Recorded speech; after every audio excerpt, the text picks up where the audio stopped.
Good morning. This morning we are hearing the case of TW Logistics against Essex County Council and others. But before we start the proceedings, I want just to say a very short word about Lord Kerr. We all heard the news of his death yesterday with great sadness, and our sympathy is with his wife and family. He made a wonderful contribution to the law, and he approached everything with his characteristic compassion, kindness, and common sense, and with that sparkle of humour that could chase away tensions and lift the spirits. He will be very much missed. And now I'll turn to you, Mr. Holland. You're about to make your submissions on behalf of the appellant, but I think you might want to say something first. My lady, I do. Before I begin my submissions on behalf of the appellants, can I take this opportunity on behalf of the bar, all the advocates in this case, and myself as an Ulsterman, to mark and lament the death of Lord Kerr of Tullochmore, of which we learned yesterday. On behalf of the bar, I would like to express the following: my deep regret to hear of his sad and untimely death, my appreciation of and gratitude for his long and distinguished judicial career and the legacy it leaves, and my sincere condolences to his family and friends. I never had the privilege of appearing in front of Lord Kerr. However, one of my colleagues who had said this, and I quote, "As a judge in the Supreme Court, he was all that you would ask for: bright, responsive, kind, fair, thoughtful, thoroughly independent-minded, and good-humoured." My ladies and lords, I'm certain that those sentiments are echoed throughout the Bar of England and Wales and of Northern Ireland this morning. Thank you very much, Mr. Holland. My ladies and lords, I appear with Mr. Watkin of Council for the appellant.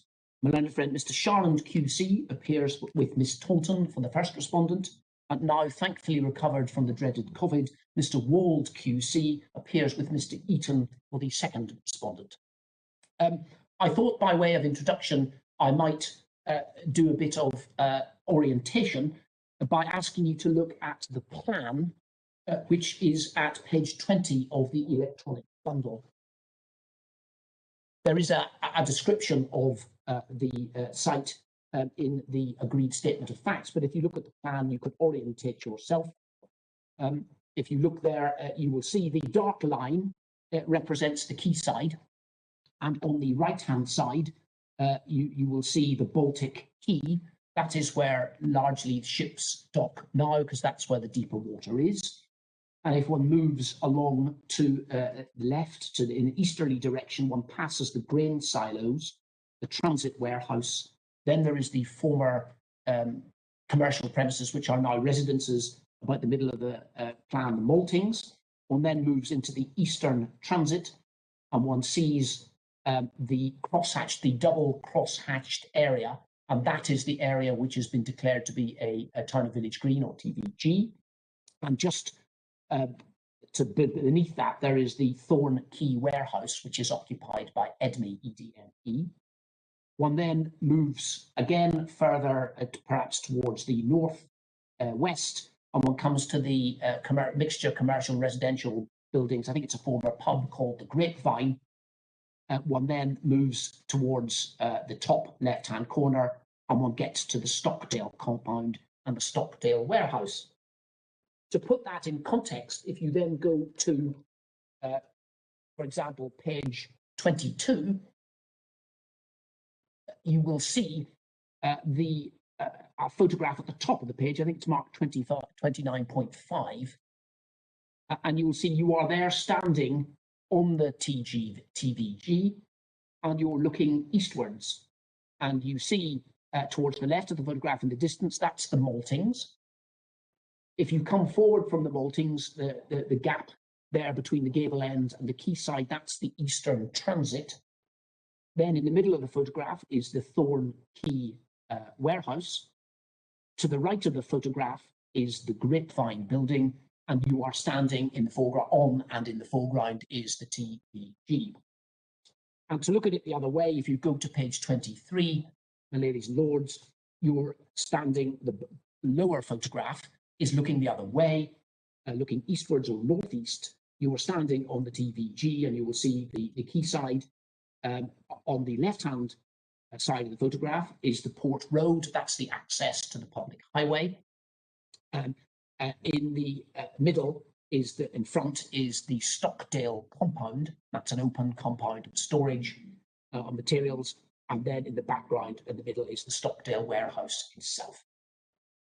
I would hope that would give you some idea of what we're talking about here, but there is and it puts into context the description that you get in the agreed statement of facts. So far as the level of commercial activity is concerned, as I'll be making submissions, the findings of both the inspector and Ms. Justice Barling are somewhat impressionistic, but they both said the evidence was fairly, it agreed, and it wasn't much in dispute. The inspectors, the respondents' evidence was that vehicle movements moving slowly, they were heavy goods vehicles, dock runners, which are unlicensed vehicles, and forklift trucks. They would take about 20 seconds to move across the TVG. And the inspector and Ms. Justice Barling agreed that in aggregate on a busy day, there would be about an hour of movement in total across the TVG by commercial vehicles. And if each one of those takes 20 seconds, that's roughly about 180 vehicular movements by commercial vehicles over the TVG on a busy day, albeit that would be on the findings stretched out over an 8-hour day. And if you want to average that out, that's roughly a vehicle every 2.66 minutes crossing the TVG on a busy day. On a non-busy day, that is when boats were not loading and unloading, it was about a third or a quarter of that level of traffic, is the finding. And so far as a busy day is concerned, the number of ships docking has reduced over the years, largely because not only is the tonnage reduced, but the size of the ships has increased.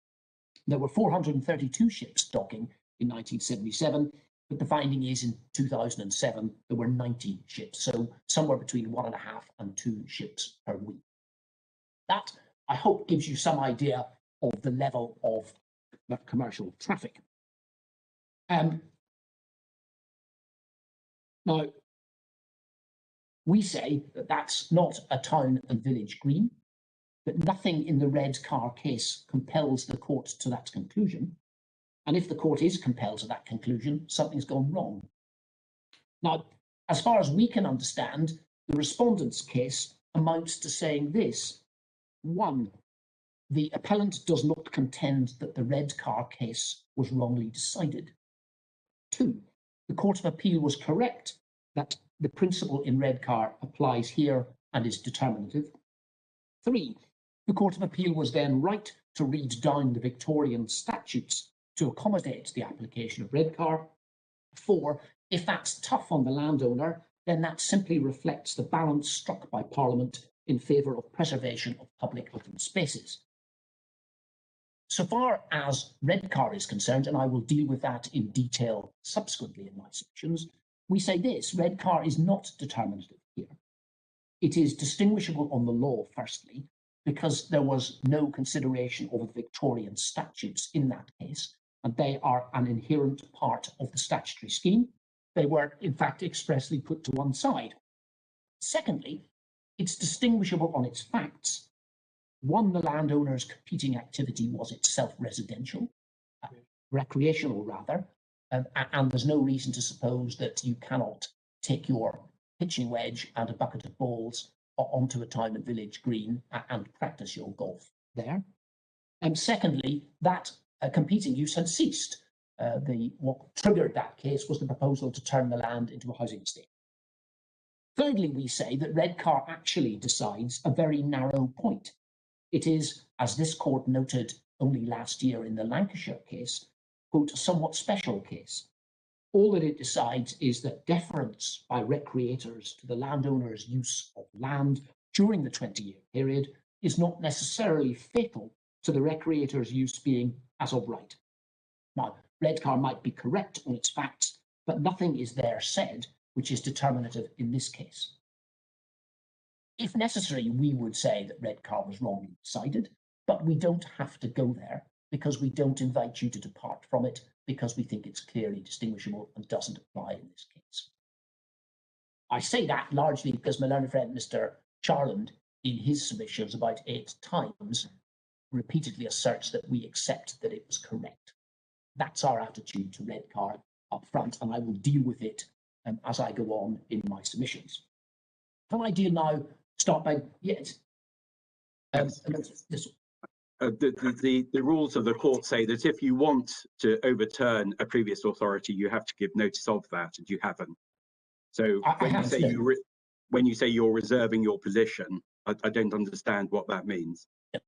My principal case is that we don't seek to overturn it. It's distinguishable, as I made clear. I'm just bearing in mind that, for example, in the Barkas case, this court, even though it wasn't, I don't think it wasn't given notice that they wanted to overturn Beresford, did in fact find itself necessary to overturn the Beresford case. But I don't invite you to do that. That's why you will see in our appellant's notice, we were frank. We said we seek to distinguish it, but we don't seek to overturn it or get you to depart from it. Yes, thank you very much. I'm grateful. Burrows. Can I just go back to the photographs? I'm sorry to take you back, but I suspect you'll be moving on. No. I just want to be absolutely clear which is the town and village green. I think you've taken us to page 22. Yes. And I'm just looking at that now, and then again at 23. Yes. The top photograph, 29.2. Yes. That is the village green. That is the town and village green again, is it? Yes, that's right. In the foreground, if you're looking at the white lorry, if you look at the page 22, the top photograph. Top photograph, yeah. Mine's marked 29.5. That area of concrete in front of you is the town and village green. Right, and that is then if you go to the next page. Yes. And the top photograph, that's the same photograph, is it? That's right. I think the photographer has stepped slightly to the right. It's a different angle, but the same shot. Yes, it is. It's the same. And then the photograph below that is looking the other way from that same position. Thank you very much. I mean, in terms of the map that we were given, the hatching is difficult to follow.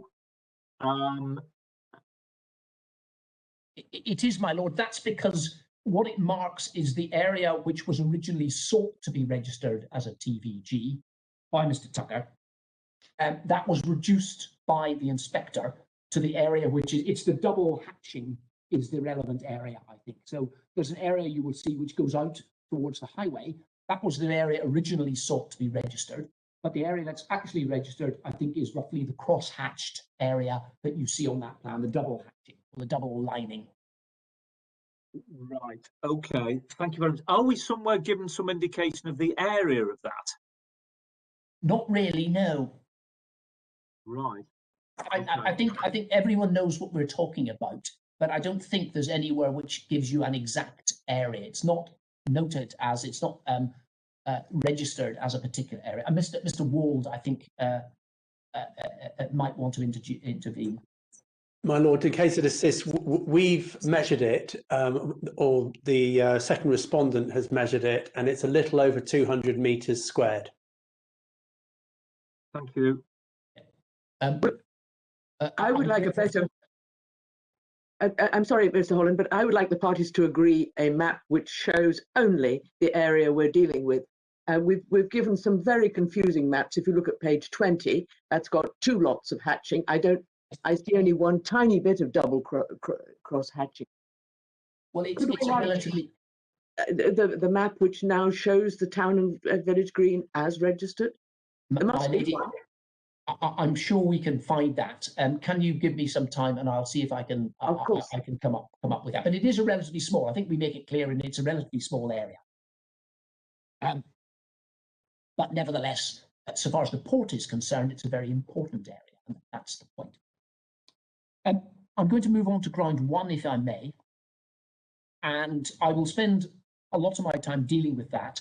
and less time dealing with grounds 2 and 3, not because they're less important, but because in dealing with ground 1 fully, I will cover some, if not all, of the area that's covered in grounds 2 and 3. If I can start off with the history of the TVG legislation, we deal with that in paragraphs 17 to 26 of our written case. The genesis and development of the modern or so-called Class C TVG has been set out in a number of different authorities which are before my lords. There is a potted history in the judgment of Lords Carnwath and Sale in paragraphs 3 to 11 of the Lancashire case, and in paragraph 113 to 117, which I think is Lady Arden's judgment in that case. I don't intend at the minute, unless you wish me to take you to that, but for those unfamiliar with this, I accept perhaps slightly obscure area of the law, that gives you a potted history. There is a longer analysis in paragraphs 3 to 20, sorry, the Lancashire case is page 653 of the bundle for your notes, and it goes on 669, 677, and 684 are the relevant passages. There is a longer account in the speech of Lord Hoffman in the House of Lords at paragraphs 3 to 28 of the Oxford case, and we'll be returning to that case, and that's at page 565 and following of the bundles. And there's an even longer analysis in the judgment of Lord Justice Carnwath in the Court of Appeal in that Oxford case. That's paragraphs 8 to 18 and 26 to 65, and that's at page 1358 bundles. Now, from the authorities, I'm going to start by making 7 points, some of which I think are fairly trite and uncontested, but I might move on to points which are less agreed later. But firstly, the point I would make is that the modern or Class C TVG is entirely a feature of statute originating originally in the 1965 Act. It is surmised probably an accidental or unintended creation of that Act, but nevertheless it's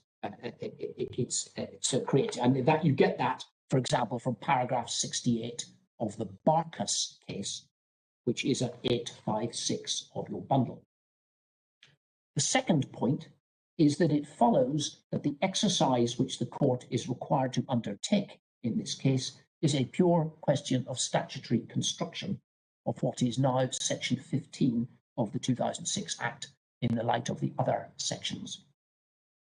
And we deal with that at paragraph 20 to 23 of our written case, which is at page 90 to 91. It's also clear, if you want to look at it, from paragraphs 91 to 93 of the Newhaven case, which is cited at length in the Lancashire case, and that's at page 668.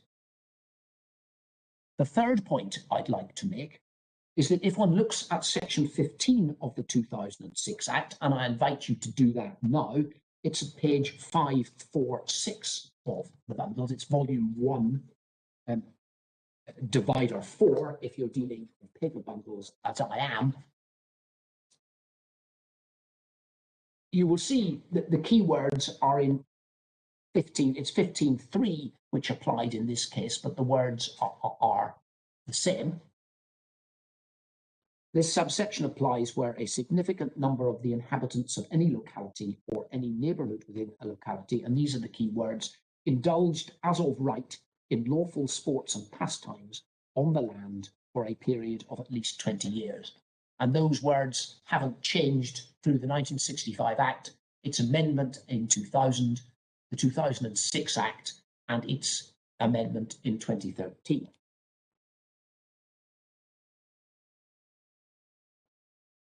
The fourth point I would like to make is that the courts have been left to fill in the gaps in the legislative scheme. And that's made very clear by this court's recent judgment in the Lancashire case. And if I invite you to look at page 653 of the bundles, which is volume 1, divider 10 if you're working on paper, and 653 of the electronic bundles. And this is in the judgment of Lords Carworth and Sales. At paragraph 3, they say, as will be seen, in the New Haven case, the issue was described as one of statutory interpretation. Unfortunately, interpreting the will of Parliament in this context is problematic, because there's no indication that the concept of the modern green, as it's been developed by the court, was part of the original thinking under the Commons Registration Act 1965. Could I ask you then to go to paragraph 6 of that judgment, where their lordships say, that's page 654, next page, as to the attributes of a modern green, the 2006 Act itself, like the 1965 Act, which preceded it, is very sparse in the information it gives. And that's why I've said that in respect of this statutory scheme, the courts have been left to fill in quite a lot of blank spaces as part of their statutory, or the job of construing it. For example, and that has been the case throughout, and it's still happening. For example, in the Lancashire case only last year, this court effectively put a gloss on the statutory words. Land has a wide meaning in section 61. You don't have that, but it simply says this land includes land covered by water is the definition. But the effect of what the majority in Lancashire did was to put a gloss on those words, and one can see that. It's if one goes, for example, to the speech of Lady Arden at page 119, paragraph 119, which is at 685.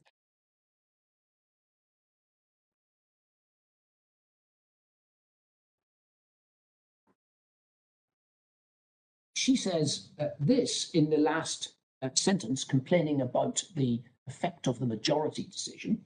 Respectfully, their approach results in introducing into the legislation a blanket exception for public authorities, which Parliament has not itself expressly given. Parliament has instead provided all landowners with other measures which they can use to protect their position for the future. And that's taken up, if you go over the next page, at page 686 in Lord Wilson's judgment, at 124, although I hold each of my three colleagues in the majority in the highest esteem, I'm driven to suggest that today they make a substantial inroad into the ostensible reach of a statutory provision with inadequate justification. Now, as I read Lady Arden's position in that case, she would have accepted the majority, save that she said that in order to be incompatible, there had to be factual incompatibility, or at least a risk of factual incompatibility. But that's the point. The minority were clear in what the majority were doing, and effectively, we would submit that what they did was put a gloss on the word land, the definition of land, as this: land which has been acquired by a statutory undertaker, whether by voluntary agreement or by powers of compulsory purchase, and which is held for statutory purposes that are inconsistent with its registration as a town or village green, is not included within the definition of land for the purposes of this Act. Yes. Sorry, Lord Sales. Yes, well, I have to say that wasn't how I or Lord Conway thought about it at all. We didn't see it as a question of the interpretation of the term land. It was a wider matter about the interpretation of section 15 and whether it reached the circumstances of the case. My lord, I accept that. I mean, that's one interpretation. The point I'm trying to make, and I hope it's still a good one, whether it's a gloss on the word land or whether it's a gloss on section 15 itself, because section 15 is the point we have to deal with here. It's nevertheless, it's narrowing the ambit of the scope of the land over which town and village greens can be registered. I think my point is, hopefully, is still a good one in that case. In that Parliament has given a wide provision, and as you say in paragraph 3 of your judgment, your joint judgment, or 6, very sparse information as to what it, as to certain as to what it gives, the information it gives. And we would say that the point I'm trying to make is that despite the fact we're now, I think this is the 10th Voice of Lords or Supreme Court case on TVGs, nevertheless, the courts are still having to fill in the gaps in that sparse information. I was going to move on to my 5th point, my ladies and lords. The point is this: Section 15 of the 2006 Act must be read together with the rest of the legislative scheme for TVGs, and in particular the Victorian statutes. Lady Arden makes the point in the Lancashire case at paragraph 78, which is at page 677, where she says this: as a matter of constitutional principle, courts must approach the statute book on the basis that it forms a coherent whole. That means that when interpreting legislation, courts must, in the absence of an indication of some other intention by Parliament, strive to ensure that the provisions work together and apply so far as possible to their fullest extent, such extent being judged according to the intention of Parliament, demonstrated principally in the words used. There's a slightly different expression of what is basically the same principle in the case of Loxdale, which is at page 1212 of the bundles, volume 3, divided 39. And there, this is said: where there are different statutes in pari materia, though made at different times, or even expired, and not referring to each other, they should be taken and construed together as one system and as explanatory of each other.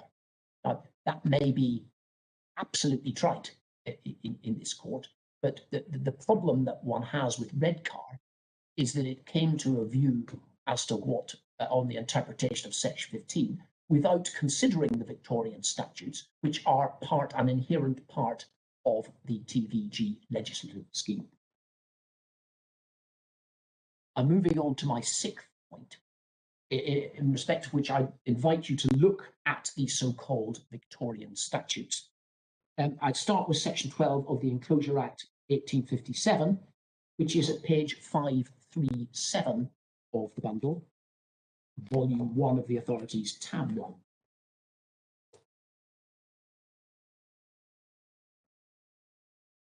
And, my lords and ladies, I'd invite you to read the first 8 lines of that provision. It's a rather dense provision, but down to the words, such person shall for every such offence.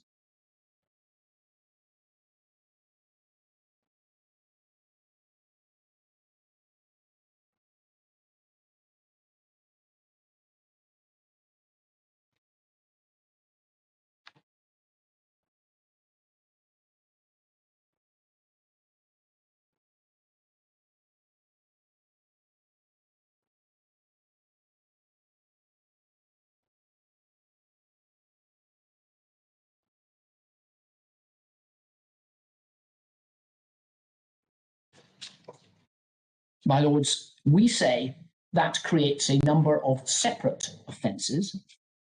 If any person, 1, wilfully causes any injury or damage to any fence of any TVG. 2, wilfully and without lawful authority leads or drives any cattle or animal thereon.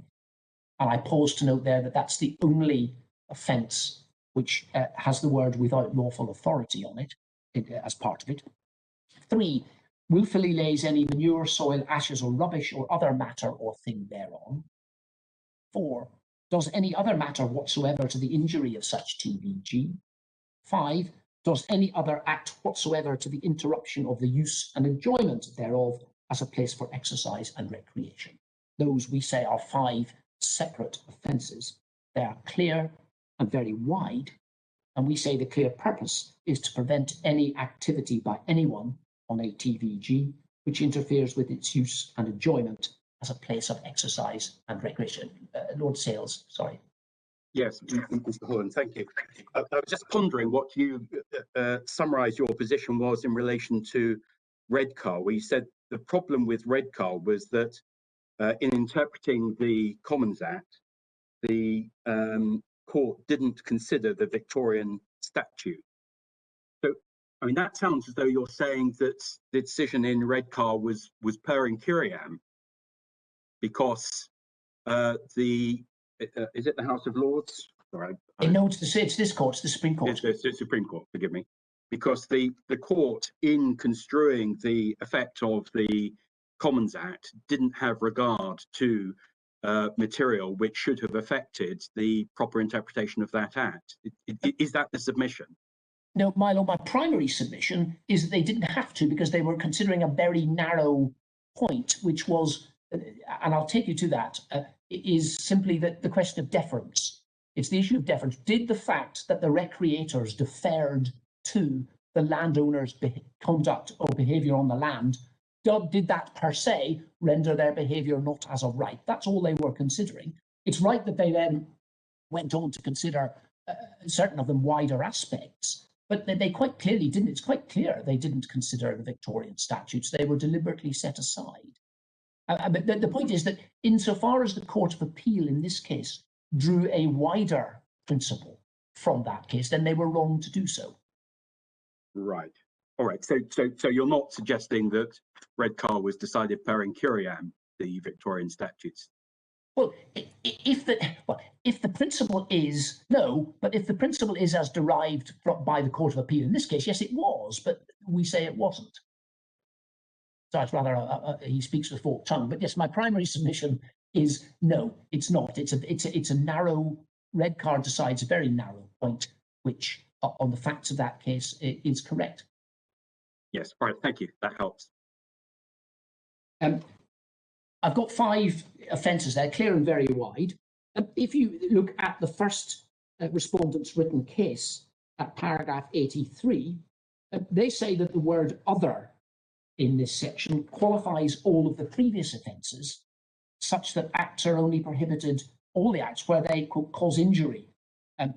We say that's not right. These are distinct offences. For example, it's difficult to see how driving cattle over a TVG, which we say is the second offence. If you drive cattle over a TVG without lawful authority, that's an offence. You don't have to go on to cause injury. The point is that by driving your cattle over a TVG, you interrupt the locals' use of it as a place for recreation. They are all self-contained offences, we say. The last 1 or 2, as we divide them, are qualified by the word other, but we say are wide catch-alls, which indicate the width of the protection that Parliament intends to give to TVGs. And the first respondent's suggested interpretation, we say, would render OTOs the words injury or damage in the first of the offences set out. Can I then turn to section 29 of the Commons Act 1876, which is at page 540. You've got there 540, what it is now. It originally contained a preface, a preamble, which, if you want to look at it, is at 778. But for present purposes, it suffices to look at the version, the present version at 540, which is volume 1, divider 2. And again, if I invite you to read the first 4 lines of that down to public nuisance.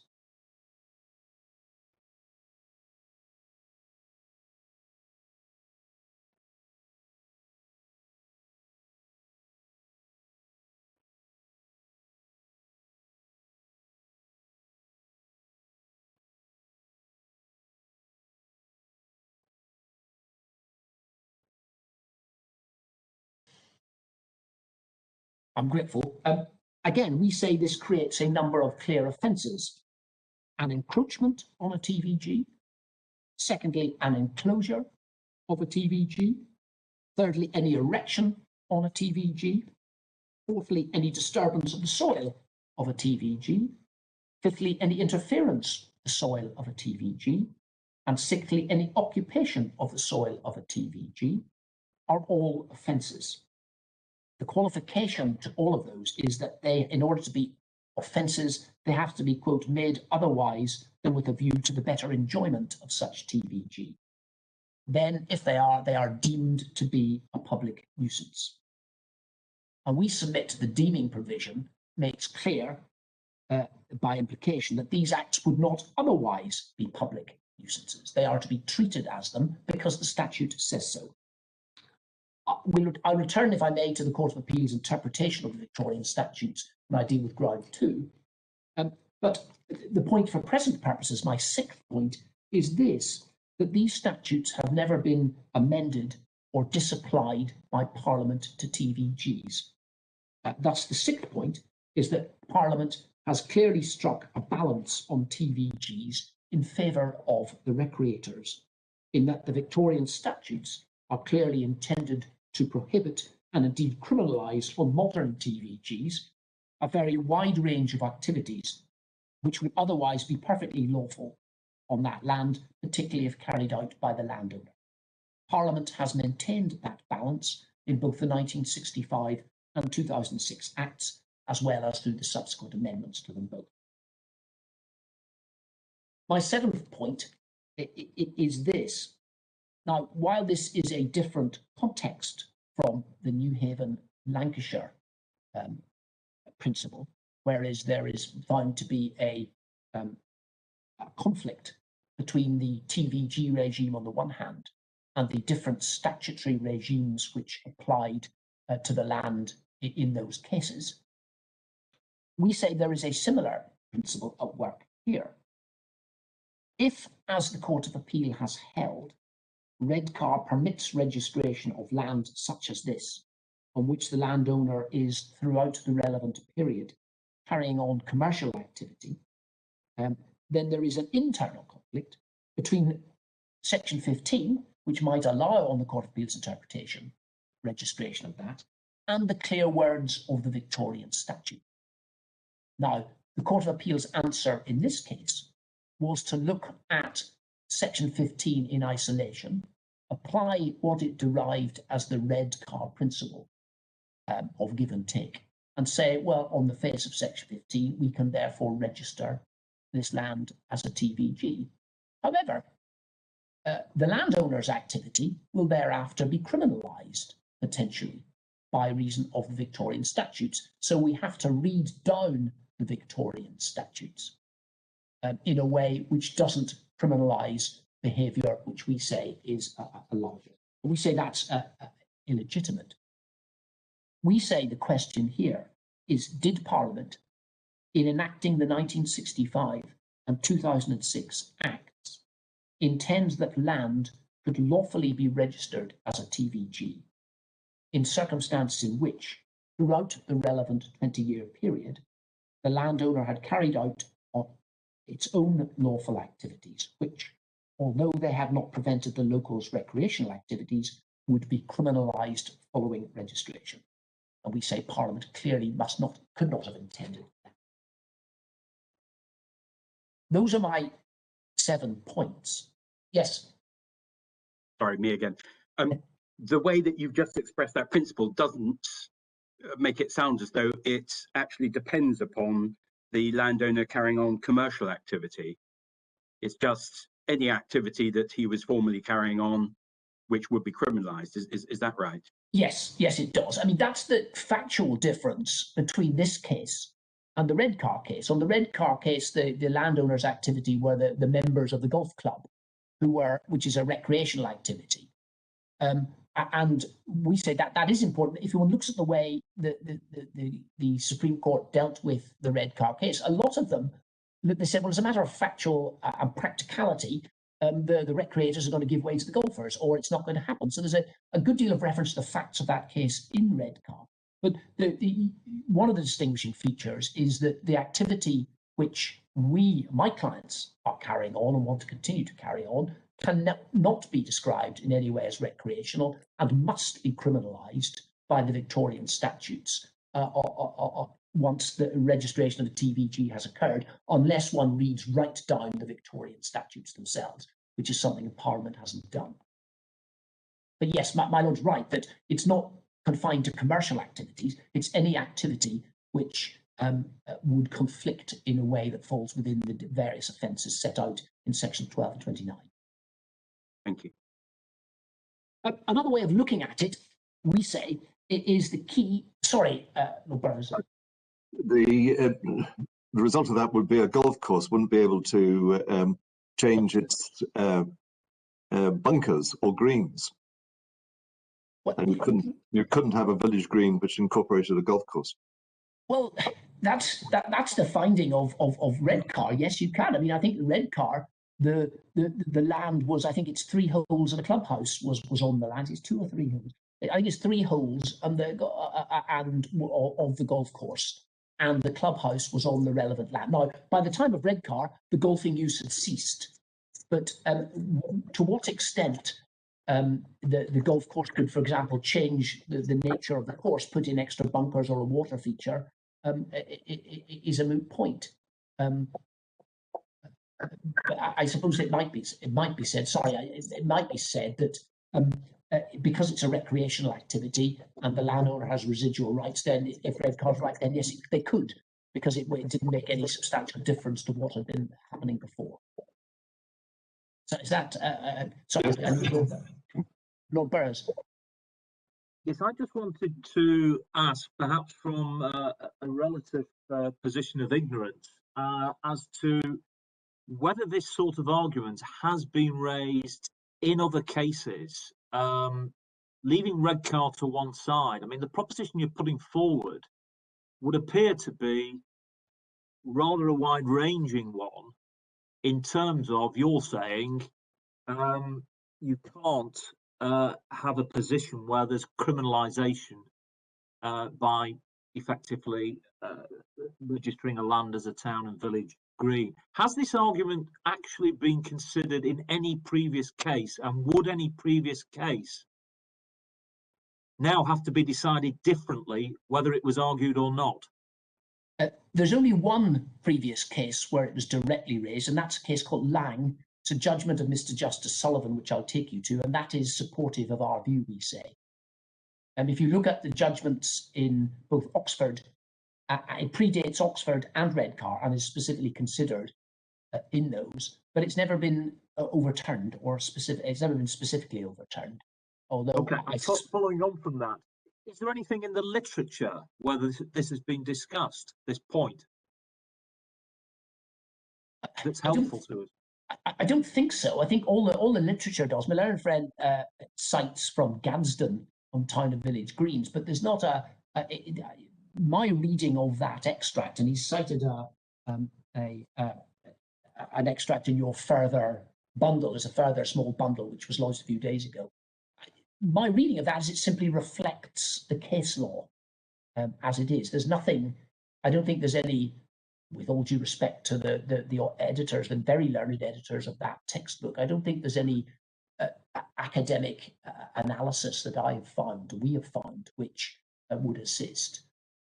I'll be corrected if I'm wrong, but I don't think you're going to be assisted by looking at any textbook. It's not like, this area is not particularly like law of contract or the law of restitution, for example, where one gets learned authors giving their very learned view. But I'm not sure you'd be assisted. But certainly the Lang case is the only one, I think, where this case has been, where that has been raised in flux. There are comments by Lord Hoffman in Oxford, which we'll come to very shortly, and then there's the Redcar case. But that's it. And I'll take you to Lang, Redcar, and Oxford and Redcar. But I'm moving on. I just briefly deal with acquiescence. The courts have interpreted what is now section 15, the phrase "as of right," as being roughly or the same as nec v, as in private law, acquisition of easements by prescription. The Latin phrase "nec v, nec clam, nec precarial." That is what the Beresford and the Oxford case decides. There was no. The point is, there was nothing which compelled that finding, save that the words are the same. The courts could have taken another view, but they didn't. So, as a matter of statutory construction, as of right means the equivalent of nec v, nec clam, or the prescriptive, same as prescriptive acquisition of easements in private law. But the key there, we would say, to prescriptive acquisition is acquiescence. The courts have repeatedly recognised has said that the use of the words in the 65/2006 Acts as a right indicate the principles of prescriptive acquisition applied by analogy. That's Sunningwell, so it's Sunningwell, not Beresford, I apologise. 359C, which is page 758, and the New Haven case at paragraph 91, which is 731. For your notes, I don't intend to take you there. It's repeatedly emphasised that the root of prescription is acquiescence. And again, that is Sunningwell at page 350 to 1, 352 to 3, and at page 759 of the bundle. It's mentioned also in the Beresford case at paragraph 76, page 911, and in Barkas at paragraph 17, which is page 844. I'm skating over this because I need to deal with this in ground 3. But one of the ways we say that you can look at it from the construction of section 15 is to look at it from the perspective of acquiescence. If the root of prescription is acquiescence, can it be said that the landowner has acquiesced in the assertion by the recreators of a right which would render criminal his own hitherto lawful activities on his own land? And we say no.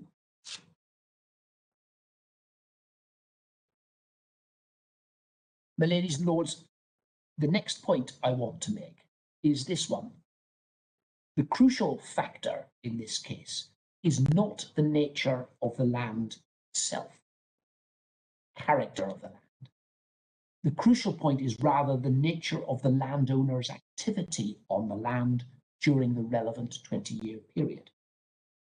We accept, as we have to, that following the Oxford case, there is no conceptual limit on the physical nature of the land that can be recognised as a TVG. Lord Neuberger pointed this out in paragraph 18 of Barkas, which is page 711 of the bundle. There is thus no general character test, or what Lord Hoffman memorably describes in Oxford as, quote, the Auburn test. However, the key factor in this case is the nature of the activities of the landowner on the land during the 20-year period. Our case would be the same if the land in this case was grass, gravel, sand, tarmac, or was covered in rocks. Now, of course, the nature, the character of the land can be indirectly relevant in that it might dictate, in a pure physical sense, what the landowner can do on his land. It's easier to drive over a stretch of concrete or tarmac than it is over grass, gravel, or rock or sand. But the point is made against us, but we are attempting by the back door to introduce some character test or Auburn test. We're not. It's the nature of the activities of the landowner that one needs to focus on. Walking a dog on some sand dunes gives a very different impression from walking on a dog on a quayside, where one has to give way periodically or perpetually, we would say, to heavy goods vehicles and commercial traffic. The next point I would like to make is this. It relates to parliamentary approval. Great play is made by the respondents in their written cases that Parliament has effectively approved the previous rulings of the courts, which have adopted a wide definition of a TGV. The first respondent makes the point in paragraphs 16 to 24 of its written case, which is at page 131 to 133 for your notes. And the second respondent makes a similar point at paragraphs 15 to 25, which is at page of his written case, page 165 to 172. In response to that, we would make 3 points.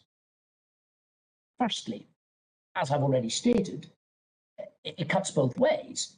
And throughout the relevant acts and the amendments to it, Parliament has been content to have the Victorian statutes apply to a modern TVG without amendment. Secondly, as again we've already emphasised, and as this court emphasised in Lancashire, it's probably truer to say that Parliament has been content to leave the court to fill in the blanks given the very sparse information which it has provided to them. Thirdly, insofar as it can be said that Parliament has approved any particular aspect of the court's previous rulings, we would identify three aspects which have clearly been approved. One, the ruling that a town and village green TVG can arise by 20 years user as of right at any time. Now, it wasn't clear, and I think there's some debate in the Court of Appeal in the Mellor case, that Parliament actually only intended the 20-year period to be 20 years expiring at a time in 1970, which was the limit for registration of Class A and Class B TVGs. Some point that the statute could have been interpreted simply to have a cut-off point in time beyond which no TVG could be registered. That is, the 20-year period was up to and including a particular date. Well, that clearly is gone. That was the Sunnywell case that dealt with that. So it's quite clear by the enactment of subsequent acts that Parliament is content to have town and village greens registered as a result of any 20-year period of user, no matter when that occurs. And secondly, we would say Parliament is content, you can tell, with the fact that there is no character test, that there's no conceptual limit to the character of the land which can be registered. And that's Lord Hoffman's Auburn test.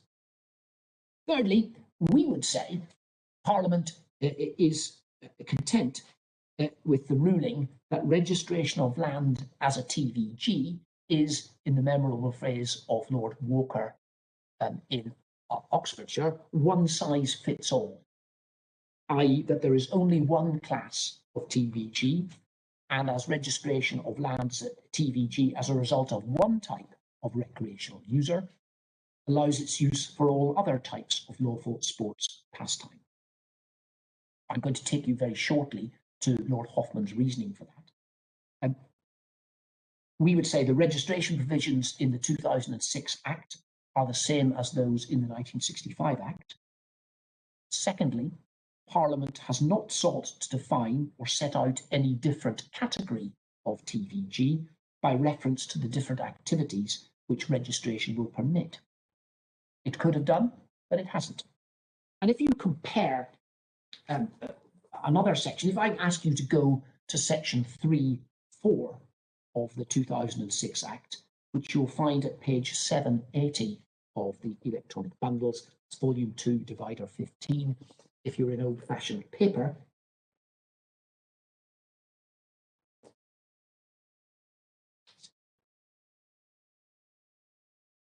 you will see there's a specific provision in section 3 as to the content of registers.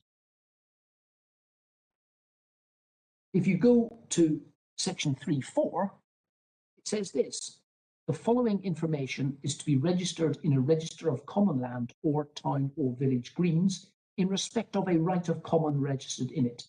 A, the nature of the right. B, if the right is attached to any land, the land to which it's attached. C, if the right is not so attached, the owner of the right. Now, therefore, Parliament has provided that when a land is registered as a TVG, if there is any separate right of common registered, then you have to set out the nature of that right of common. Now, in my over 30 years at the bar, I don't think I've ever argued about a right of common, but they're very ancient rights by third parties to make use of another person's land, such as to graze their cattle or pigs on it, to fish on the land. The definition in section 61 reads as follows: right of common includes a cattle gate or beast gate, by whatever name known, and a right of sole or several vesture or herbage, or of sole or several pasture. Does not include a right held for a term of years. The point is this: there are various ancient and delightfully worded rights of common. There's turbury, beastgate, pasturage, pannage, estovers, and piscary. But if you have that, it's registered, that nature is registered specifically. So one knows from the register what the right is. There is no such similar parliamentary provision for TVG rights. So it's one size fits all.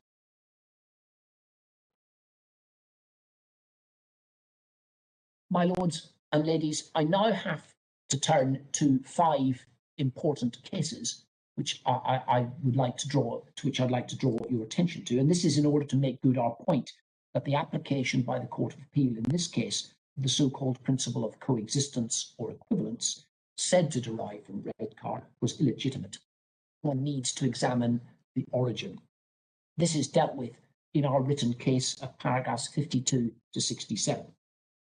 I'd like to start with a case of Fitch and Rawlings, which is at page 1113 of the bundle, volume 3, divider 33. This is simply to put in context the subsequent case of Fitch and Fitch, which Lord Hoffman described as its sequel. And it's simply to highlight the nature of the right that the court was dealing with in Fitch and Fitch. It's divider 33. And this is the right to play sports on the land in Steeple Bumstead in Essex. And the headnote says this: a custom for all the inhabitants of a parish to play at all kinds of lawful games, sports and pastimes in the close of A, at all seasonable times of the year, at their free will and pleasure is good. But a similar custom for all persons for the time being in said parish is bad.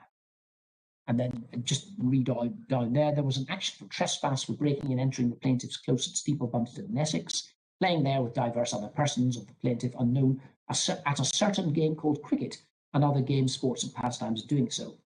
Please, first, not guilty by all defendants. Second, by Chatteris, that there now is, and from time whereof and company has been, a certain antient and laudable custom used and approved in said parish, that is to say, that all the inhabitants for the time being of the parish aforesaid have during all the time aforesaid used and been accustomed to have, and of right ought to have had, and still have right ought to have the liberty and privilege of exercising, playing at all kinds of lawful games, sports and pastimes in upon the said close, and which in every year, at all seasonable times of year, at their free will and pleasure. And that's the defence that was upheld. If you go to page 1115, it's the judgment of Mr. Justice Buller.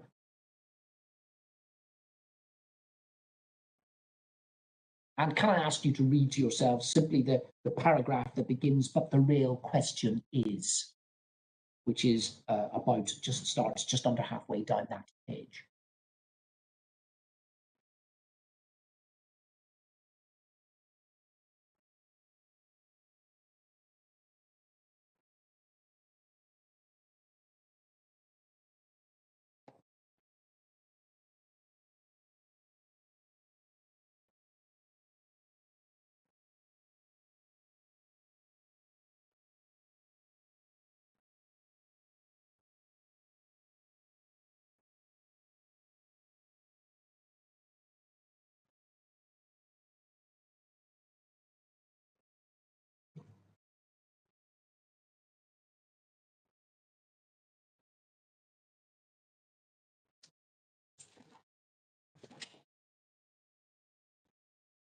My ladies and lords, I'm grateful.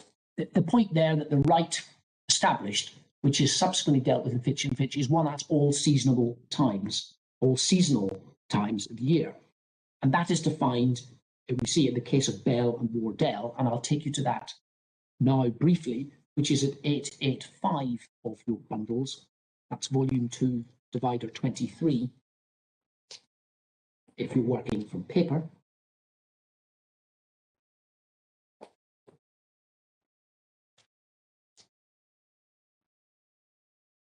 And if I ask you to go to, say, it's 885, which is the judgment of Lord Chief Justice Wills, and just above the middle of the page, there's you see the page 205 in bold is inserted.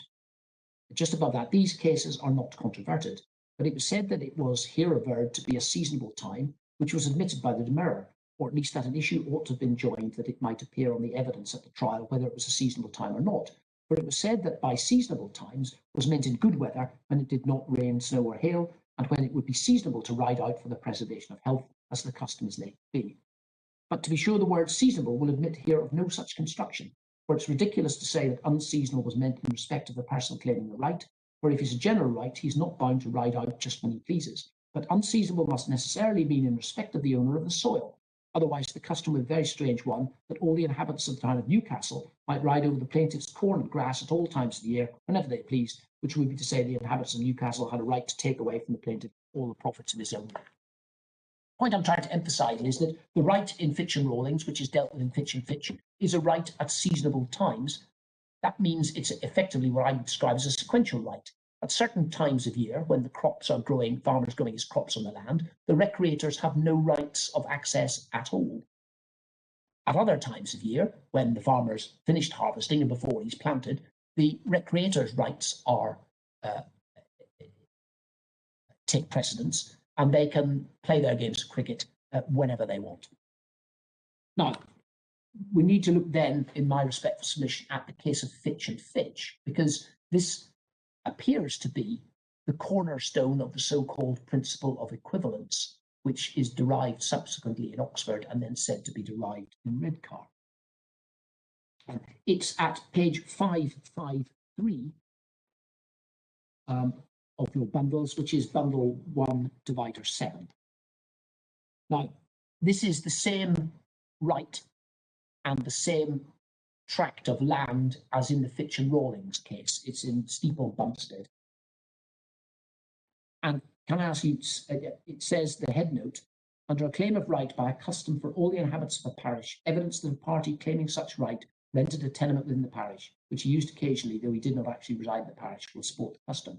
Where a party claims a right to use a piece of ground belonging to another for a lawful purpose, he must use it for such purpose in a lawful and proper way, otherwise he'd be considered a trespasser. Describes in the case, trespass for breaking and entering the plaintiff's close at Steeple Bumpstead in Essex. The defendant justified that all the inhabitants and company of the parish of Steeple Bumpstead had by custom a right to play at all times of the year, at all kinds of lawful games and pastimes said close. He then averred that he was an inhabitant and that trespass was committed in the exercise of a lawful pastime.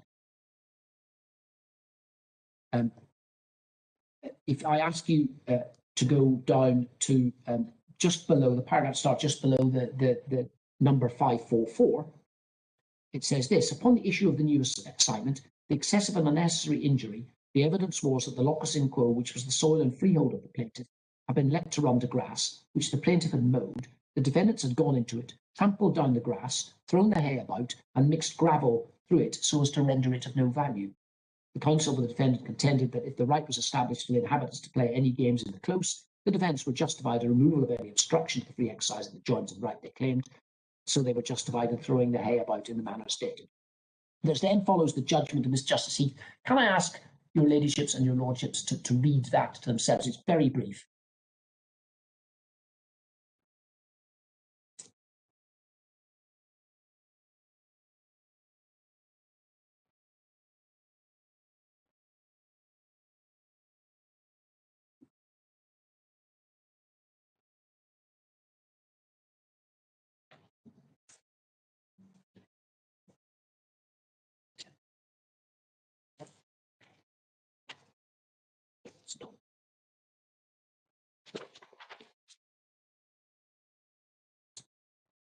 I'm grateful. It's a very brief judgment, but as we'll see, it's assumed a large significance in this area. We would make a number of points, and the phrase "the rights of both parties are distinct and may exist together" in particular has assumed some importance. We say there's a number of points appear. Firstly, as I've said, it relates to a seasonal right. At some times of year, the landowner's rights prevail, at other times, the recreator's rights prevail. Secondly, in any event, it must be read in the context, that phrase, the right, or that sentence, the rights of both parties are distinct and may exist together. It must be read in the context of the following sentences. It means no more than the recreators, when exercising their rights, must not abuse or exceed them by, for example, as in this case, deliberately destroying the landowner's crops. Thirdly, even if it could be read as establishing a principle to the effect that the landowner's rights are equal to or must be balanced with the rights of the recreators, this case predates the Victorian statutes by 50 years. Thus, whatever principle it might be said to establish, Parliament has subsequently, by enacting the Victorian statutes, established its own balance in its own way, which will take precedence over anything which was set out by Mr. Justice Heath in that case. I'm now going to turn, if I may, to the Oxford case. I'm looking at the time. I think it's worthwhile starting it, but I may have to break off in the middle of my consideration. This is the Track Grounds case, which consider, I think it's 9 acres of land in North Oxford between the canal and the railway line, a third of which was covered in water, and most of the rest of which was only accessible to those without hiking boots and climbing gear by pathways. You can see the description. It's at page 555 of your bundles. We deal with it at paragraphs 25, 41 to 45, and 52 to 4 of our written case. But it's at 555, which is volume 1, tab 8. The first point I would ask the court to note is that the issues which the House of Lords had to determine in that case. If you go to paragraph 35 of Lord Hoffman's judgment in the case, which is at page 573, he identifies the issues which were before the judge, Mr. Justice Lightman, and worked their way up to the Court of Appeal and the House of Lords. In view of this conflicting advice, the registration authority applied to the court for directions. It decided that it should also ask for rulings and guidance on various other matters relevant to both whether the land should be registered and what the consequence of registration would be. As a result, Mr. Justice Lightman was faced with an application for 10 rulings. 1. Whether the relevant inhabitants had rights to indulge in lawful sports and pastimes on land which had become a Class C town or village green. 2. Whether land which had become a Class C green fell within the scope of Section 12 of the Enclosure Acts and Section 29 of the Commons Act. I don't need to take you any further because the rest of the rulings are technical rulings and don't apply in this case, but there are 10 of them. So that was the relevant issues which the court had to decide in this case. Issues 1 and 2 in this case were not for determination there. Now, I've referred to Lord Hoffman's ruling that there was no Auburn test.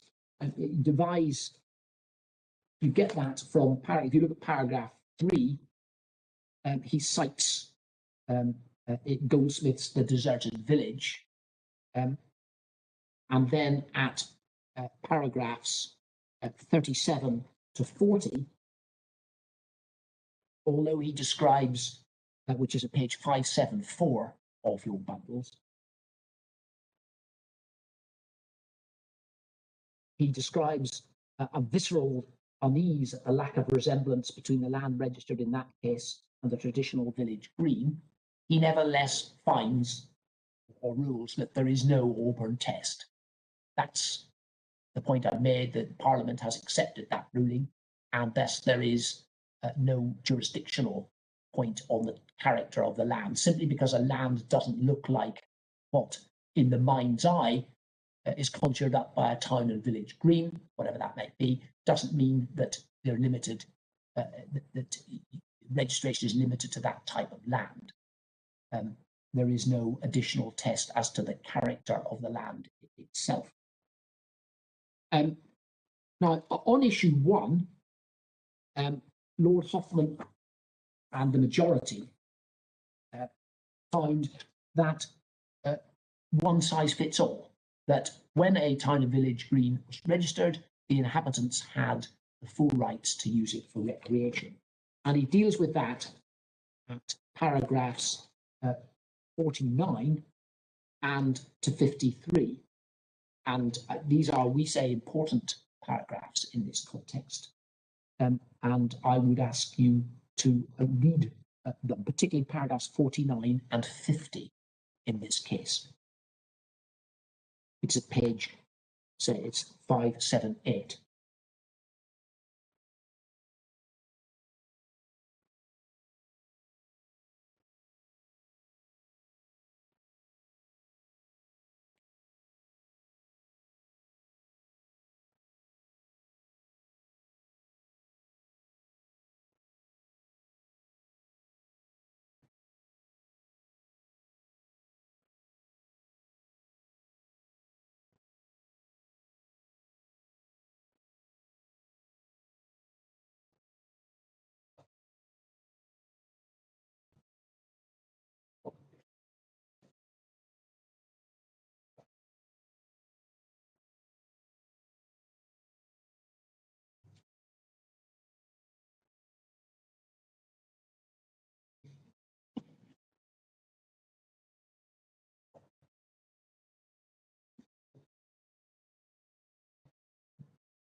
I'm grateful.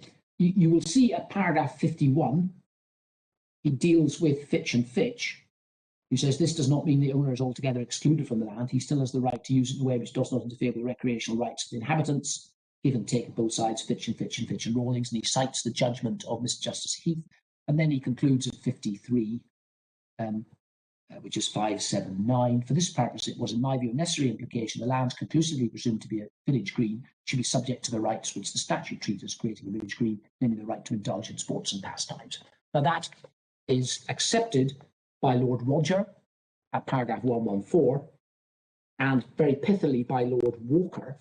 If you go to page 602,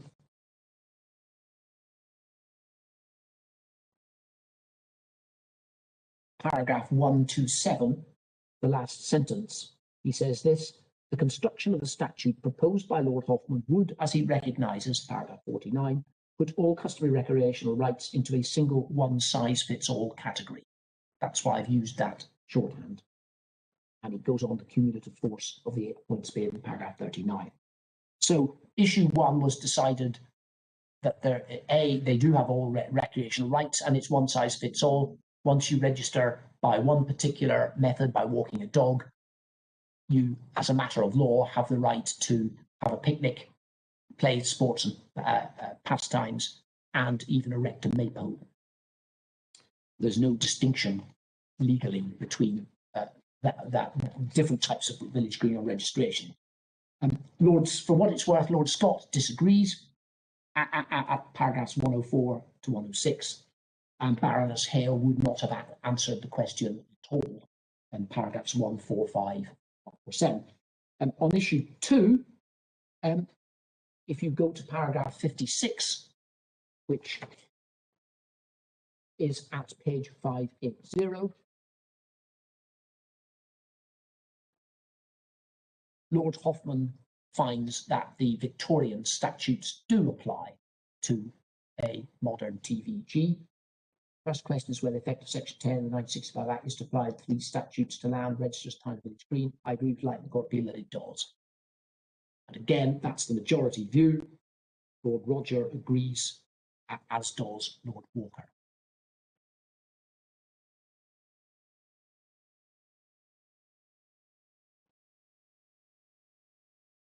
My lords and ladies, I note the time. I've reached a gap. Now we'll go on to deal with paragraph 57 of Lord Hoffman's judgment, which is one which features subsequently. So it may be a good time for our break if it's up to you. Impeccable timing, Mr. Holland. And can I just say we've asked you quite a lot of questions during this session, which I hope you think is a good thing, but I'm relying on you to make sure that if we are seriously interfering with your time estimates, you will let us know, and we can ask. I will. I'm grateful. I will take stock with Mr. Watkin, who's sitting to my left, and we will endeavour to finish. We are well aware of the time limits in the court. Subject to that, we'll keep on asking you questions. I'm very happy. What time? How long is the break? 5 minutes. We resume at 11:50. I'm very grateful. Thank you. Yes, Mr. Holland, I think we're ready to resume. Thank you. I'm very grateful. I'm now going to take you and invite you to read. I'm sorry, Lord Burrows.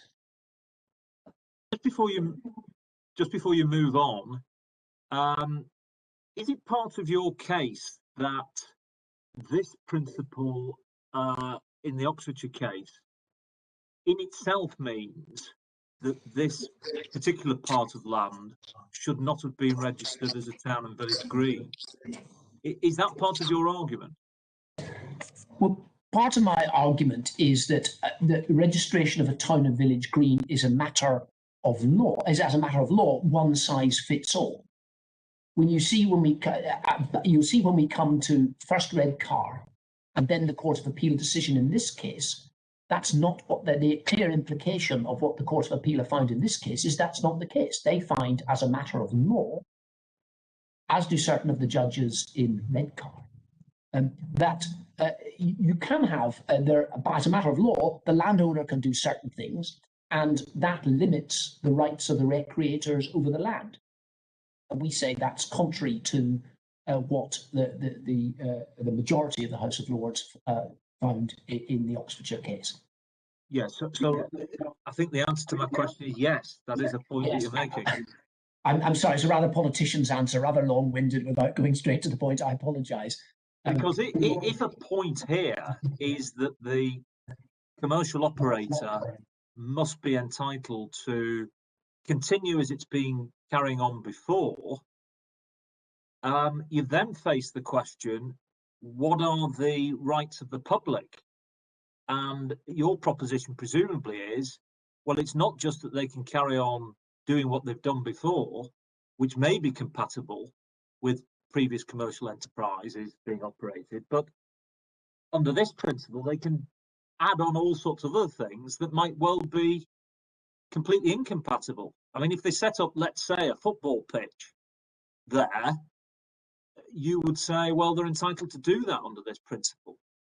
Right, that's right. The principle, the one-size-fits-all principle, is to the effect that whatever the nature of the recreational activity which has given rise to the 20 years user as of right, upon registration, it's one-size-fits-all. Therefore, as a matter of law, the recreators can carry on all lawful sports and pastimes. Therefore, here we had the recreational activity is walking, general strolling with or without dogs on no predefined route. But once it's registered as a town and village green, and as Lord Hoffman and the majority would say in the House of Lords, then that is not, the rights of the recreators are not limited to that. So, for example, they can fly kites there. They can have picnics there. They could even erect a maypole there. They could take their golf clubs out if they wanted to damage well, okay, that's perhaps a bit extreme, but it's not that. I think the point you're trying to is a good one. It is that there is no limit upon registration. Once registration takes place, there is no legal limit on the activities, the recreational activities of the recreators, no matter what the activity that has given rise to the recreation, to the registration. That's what the Oxfordshire case finds. And thus, the landowner's activities, if, for example, on registration, the recreators wanted to increase the use of recreational use or play football, then the landowner's activities, which had hitherto been lawful, will be criminalised. You can't drive an HGV every 2.66 minutes over a football pitch. It tends to interfere with the game.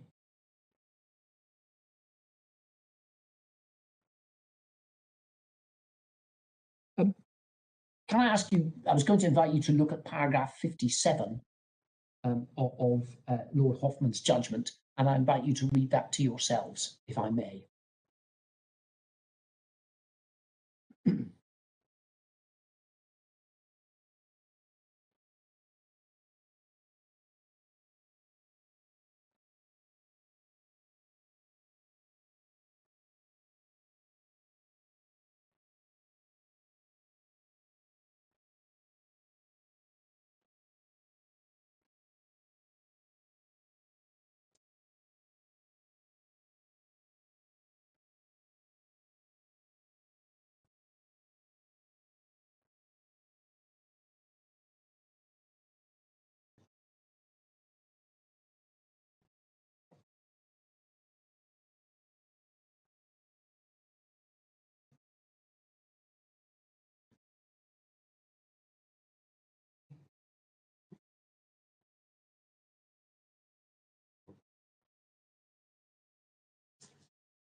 Well, ladies and lords, of course, the sentence, nor do I follow how the fact that upon registration the land would become subject to the 1857 Acts can be relevant to the question of whether there's been a requisite user by local inhabitants upwards 20 years. That's directly contrary to us on issue 1.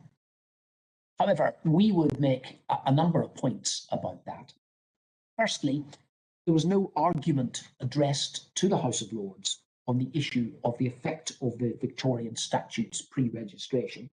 If you look at pages 678 to 9, 679E to G, and 681 of the report, that's 559, 560, and 562 of the bundle, and there was no such argument on that point. Therefore, that statement by Lord Hoffman is not only obiter, it's obiter and made without hearing any substantive argument on the point. Secondly, there is reference to Fitch and Fitch, which I've just taken you to. And he says, but I do not think that the Act intended to prevent the owner from using the land consistency with the rights of the inhabitants under the principle in Fitch and Fitch. Well, of course, Fitch and Fitch, as I pointed out, deals with seasonal rights, a sequential right, a right which at some times of the year the recreators had no rights to enter the land at all, and other times of the year that they had their rights were took precedence. But Fitch and Fitch does not appear to have been cited specifically in the oral argument in the case. I'm going to take you to the Lang case, which is the one I mentioned in answer to a question from Lord Burrows in a moment. But the Lang case, if you look at the argument, was not cited to Lord Hoffman on the point that he purported to deal with. And yet, his words could be said and have been said to be disapproving of the judgment of Mr. Justice Sullivan in the Lang case.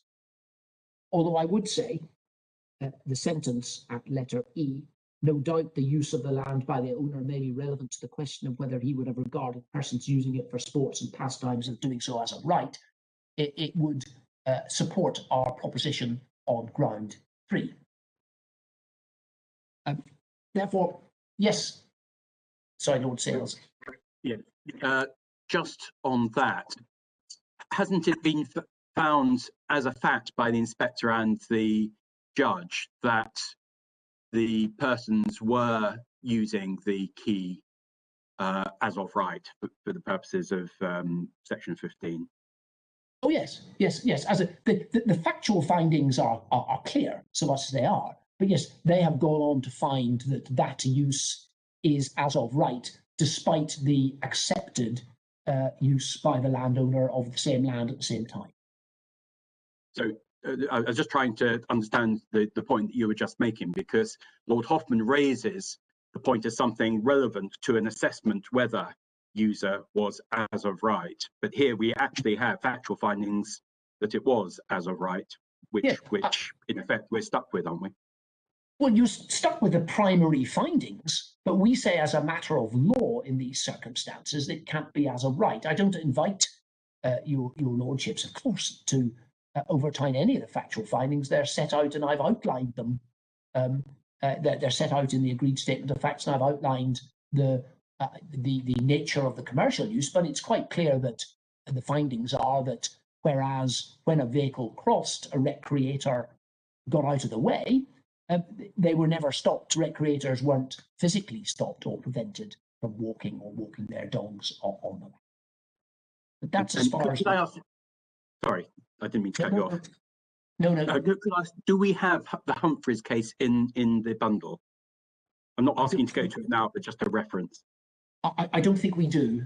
I'm afraid we can get it for you. I'll be corrected if I'm wrong. I think it might be useful because clearly these are important passages. We better see what Lord Hoffman was talking about, I think. Well, I'm going to take you to the Lang case, which we do have. Yeah, but if we could be supplied at some point with Humphreys, that would be useful. Absolutely, we'll do that. But we say it's a slightly unsatisfactory paragraph, and it can't be used, we say, to construct the principle which the Court of Appeal appear to have adopted in this case.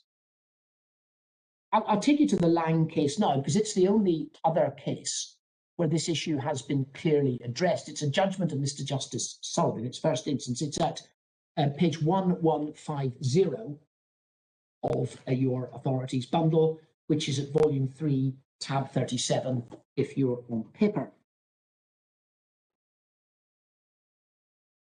And that was a case where a housing company, Lang Homes, had land banked some land and let it out for agricultural use, and recreators had walked round it for 20 years, and it was sought to register it as a town and village green. And both issues 1 and 3, and indeed 2, I suppose, were addressed, because 2 was unnecessary in that case.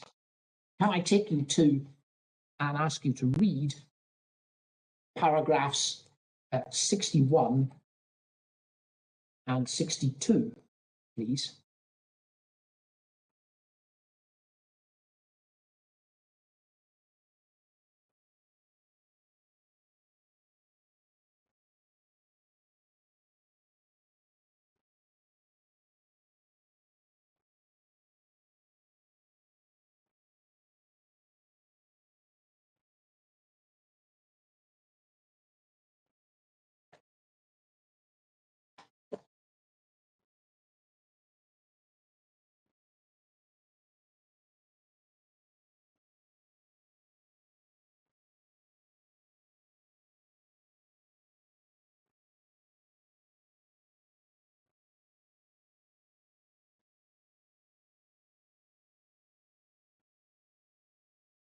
And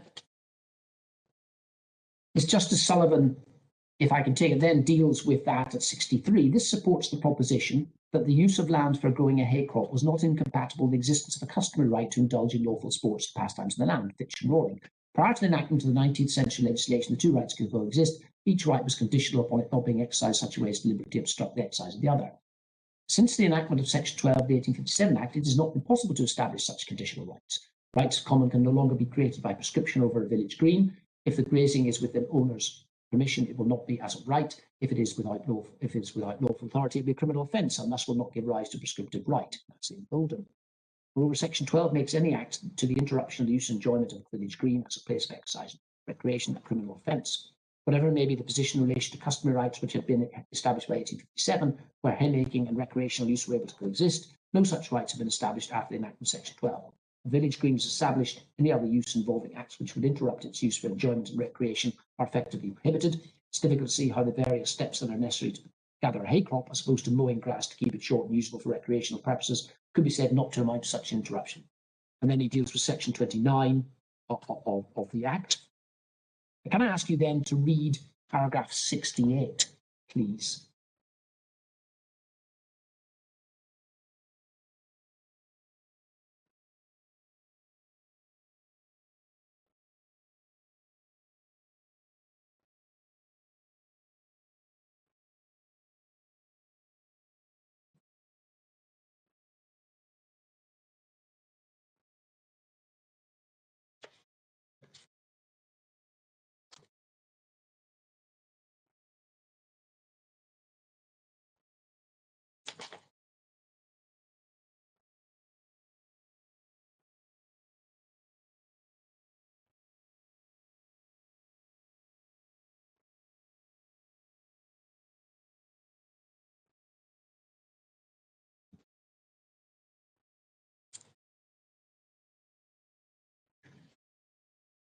I'm grateful.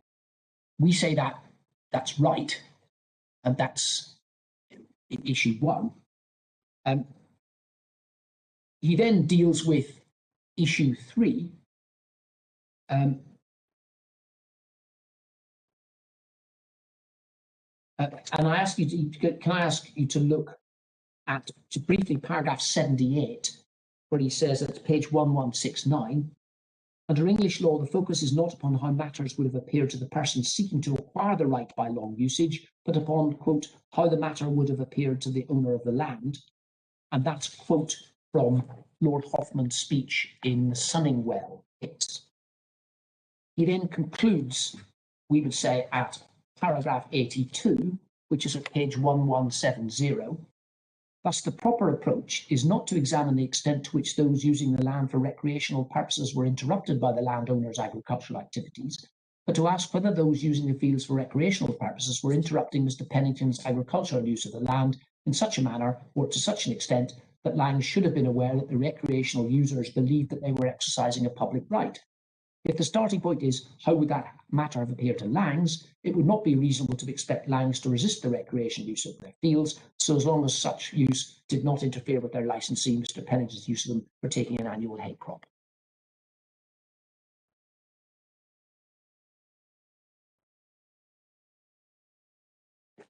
And finally, paragraph, can I ask you to read paragraphs 84 and 85, please?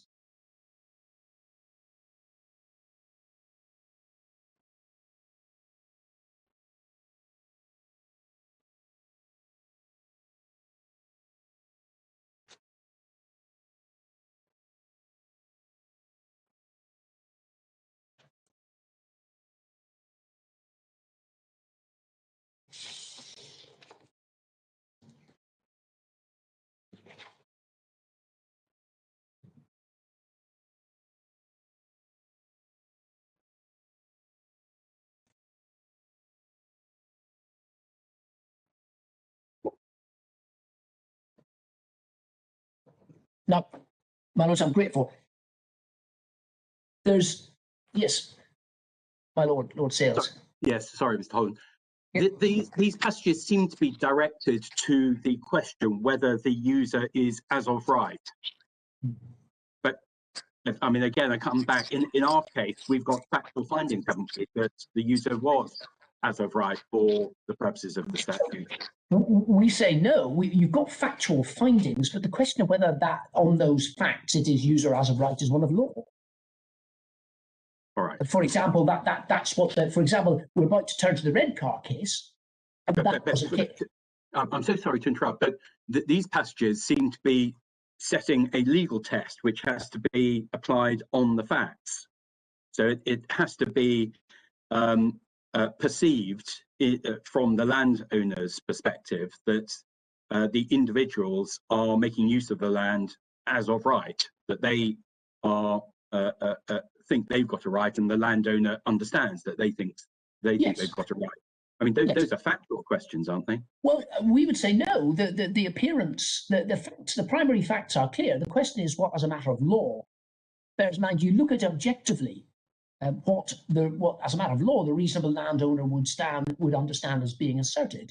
I'll take you subsequently to the Barkas case, where Lord Carnwath makes it clear that the landowner has to perceive not only that a right is being asserted, but that a village green right is being asserted, and that is passages approved subsequently in the New Haven case by Lord Neuberger. But what the perception of the reasonable landowner is a question of law to be derived from the primary facts. I'm not asking you to overturn any primary finding of fact, but we say as a matter of law that cannot derive a use as of right in this legislation. Yes, thank you. And for example, we're dealing with the red car case. That was a case where the facts were clear. The golfers would play, the recreators would get out of their way, would stand by the fairways and watch them driving off or playing their shots, and then they'd walk on. That's the primary fact. Now, the first instance judge and the Court of Appeal found that that wasn't user as of right as a matter of law, because of deferment. The Supreme Court, as we're just about to see, said no, as a matter of law, deferment doesn't, deference doesn't affect user as of right. It's a similar sort of thing. The primary facts are not in dispute. It's the question of law that you draw, the conclusion as a matter of law that you draw from them is. And we say Mr. Justice Sullivan there is right. He pinpoints the fact that on issue 1, it can't have been the Parliament's intention, given the admitted application of the Victorian statutes, that the landowner's hitherto lawful activities would be criminalised. And secondly, if you're looking at it from the point of view of acquiescence and user as of right, one has to look at it from the point of view of the reasonable landowner. And given the admitted facts, given the activities, there it was the farming activities. Here it's even more stark. It's the commercial use of the land. Can it reasonably be said as a matter of law that the landowner would perceive a village green right was being asserted by the people who were walking their dogs, and we say no. My lords, I'm going to turn to the red car case now, if I may.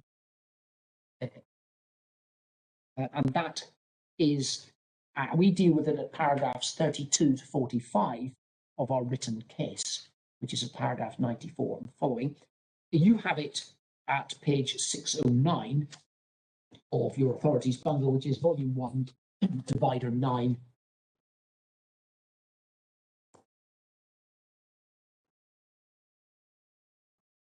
Now, we say, as I've said, that red car is not determinative here. It's distinguishable on the law because there was no consideration of the Victorian statutes. The court was not asked to look at them. It's distinguishable on the facts, and it actually decides a very narrow point. Can I deal with that point first and ask you to look at, deal with the actual issues which this court had to look at in the red car case? And we say it's a very narrow one. If you look at its paragraph, forgive me, paragraph 2, start off with in Lord Walker's judgment, which is at page 615 of your bundles. He says this: the general issue for the court is whether a piece of open land next to the sea in Redcar ought to have been registered as a town green under section 15. For at least 80 years before 2002, the land in question, disputed land, formed part of a golf course and regularly used by members of the Cleveland Golf Club, whose trustees were tenants of the course.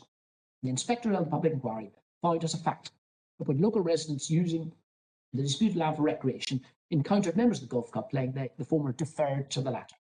In these circumstances, the legal issue for the court can be more particularly stated as whether the legal consequences of this deference was that the local residents were not indulging in recreation as a right within the meaning of the Commons Act 2006. So that's the issue. And just to make that good, if you go to paragraph 16, which is at page 619, Lord Walker says this: the Court of Appeal, Lord Justices Laws, Ricks and Dyson, unanimously dismissed the appeal in reserved judgments handed down 15 January 2009. Lord Justice Dyson gave the principal judgment, Lord Justice Ricks added the concurring judgment. Both judgments put the decision squarely on the ground of deference, excluding user as a right, although Lord Justice Dyson denied there was any principle of deference.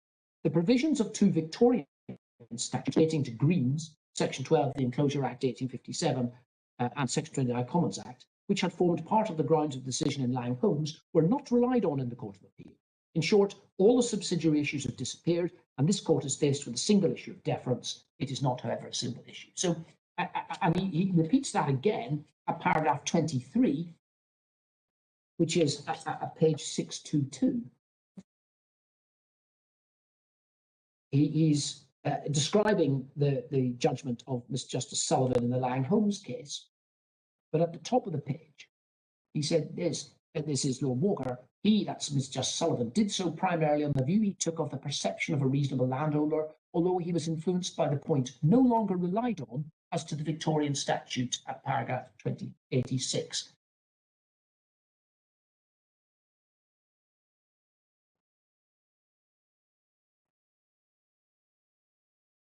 You can look also at how the issue is defined by Lord Hope at page 632. And he says this at paragraph 57. I agree with Lord Walker that in none of the 3 decisions of the House of Lords to which he refers, was it necessary for this court to address the question of deference which lies at the heart of this case.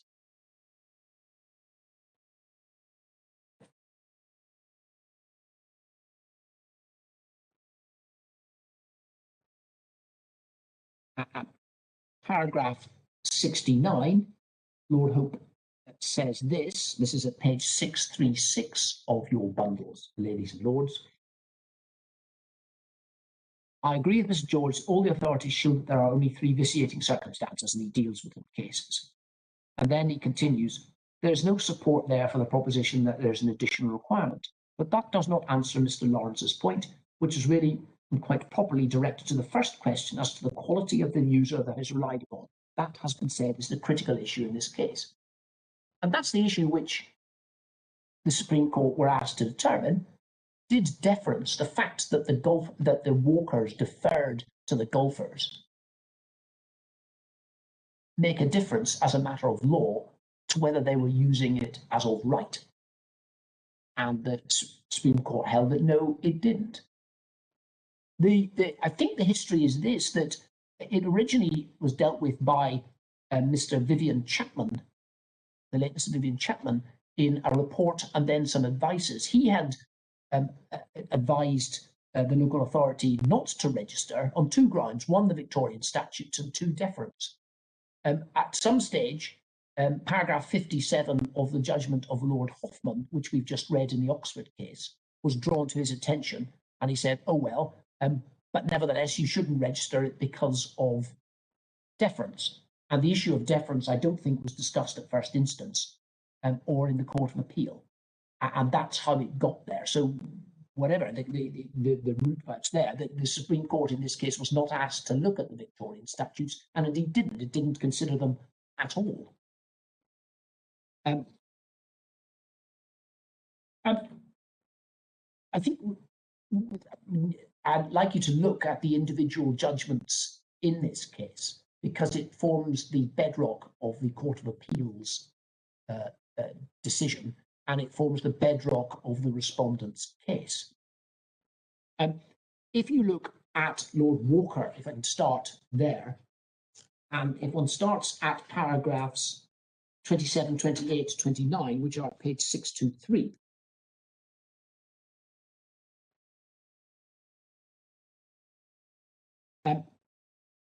just to put this in context, at paragraph 26 at page 622, Lord Walker cites from paragraph 57 of Lord Hoffman. Paragraph 27, he says, there was some discussion in the course of argument what Lord Hoffman meant for the first sentence of this passage. Court of Appeal, Lord Justice Dyson took to mean inconsistency between competing uses manifest when the recreational users adjust their behaviour to accommodate the competing activities of the owner of the lessee or licensees. I'm rather doubtful about that. I think it's just as likely Lord Hoffman had in mind not concurrent competing uses of piece of land, but successive periods during the recreational use are first excluded, then tolerated as the owner decides. An example would be a fenced or field used for intensive grading for 9 months a year, but left open for 3 months when the animals were indoors for worse than winter. Whether that's correct or not, I see great force in the second sentence the passage quoted. Taking a single hay crop from meadow is a low-level agricultural activity compatible with recreational use for the late summer and from then until next spring. Fitch and Fitch is a venerable authority for that. That's not to say that Lang Holmes was wrongly decided, although I see it's a finely balanced. The residents of Widmer End have gone to battle on two fronts, with the village green inquiry in 2001 following footpaths inquiry 2 or 3 years earlier, and some of the evidence about their intensive use of the footpaths seems to have weakened their case as sufficient use of the rest of the application area. The earlier authorities, paragraph 29, I will refer to Fitch and Fitch.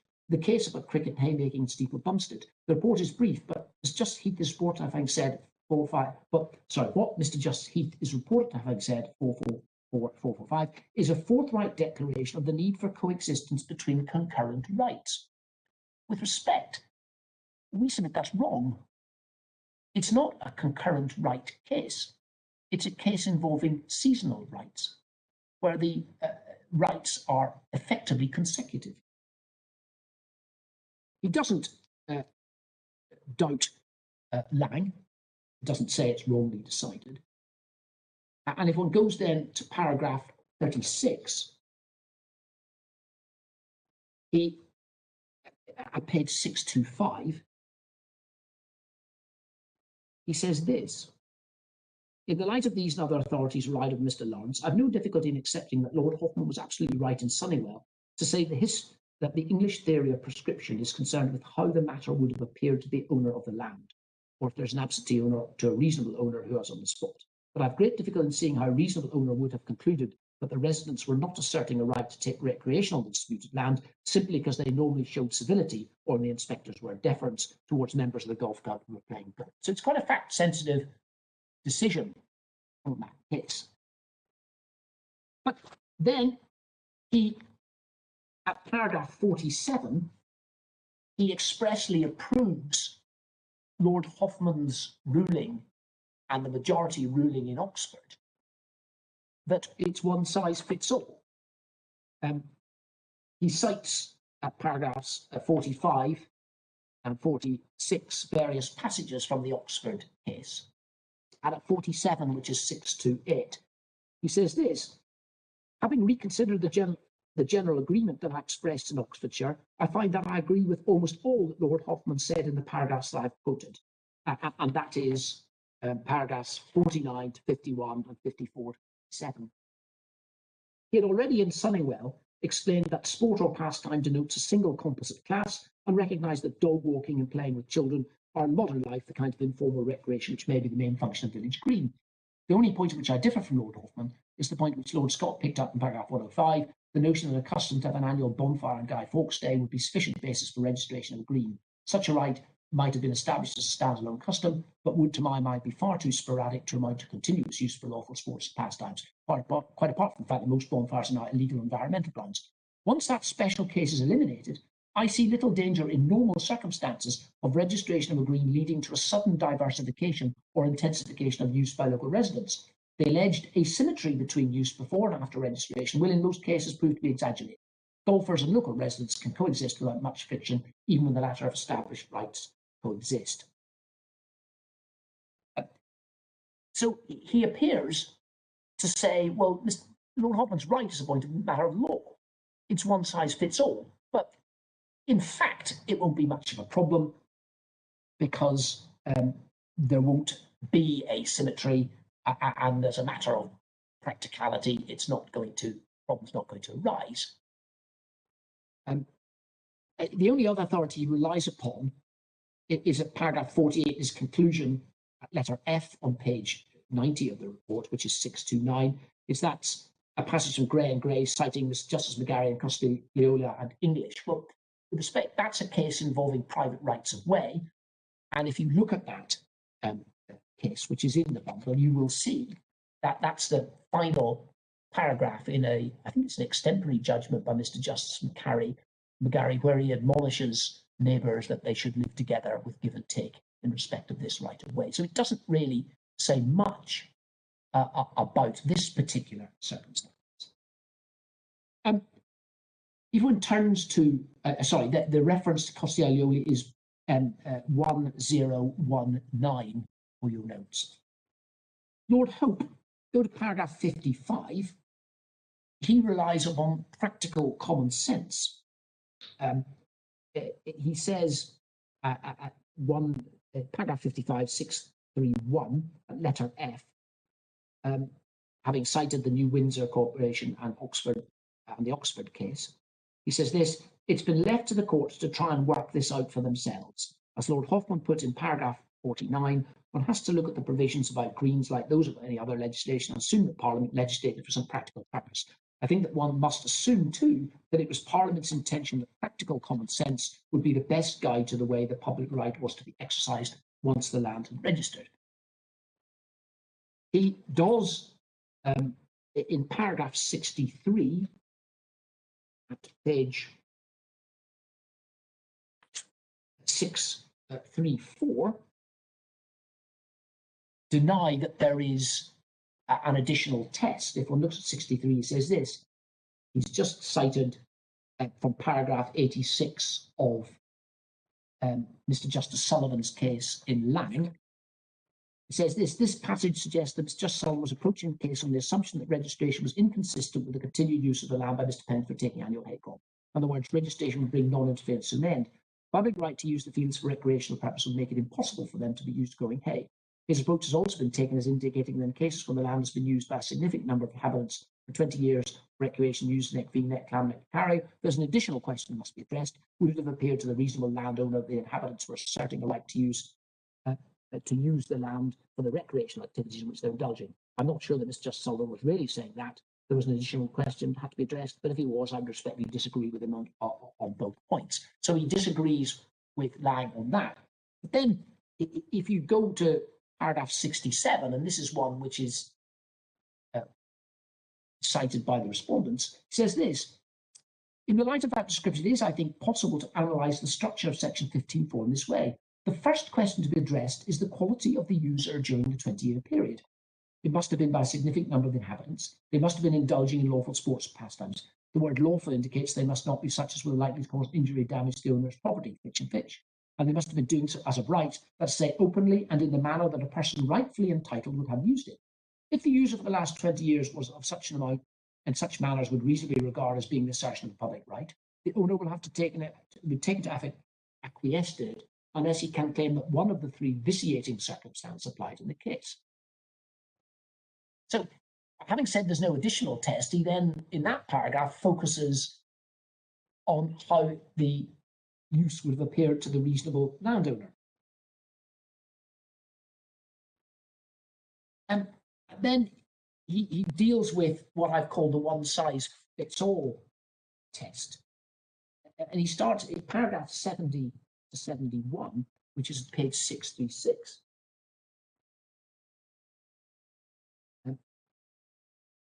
If I take it from halfway down paragraph 70, following what Mr. Justice Sullivan said in the Lang case, he understood, this is the inspector, that use would be not as of right if the local inhabitants would have appeared to the owner to be deferring to his right to use the land for his own purposes.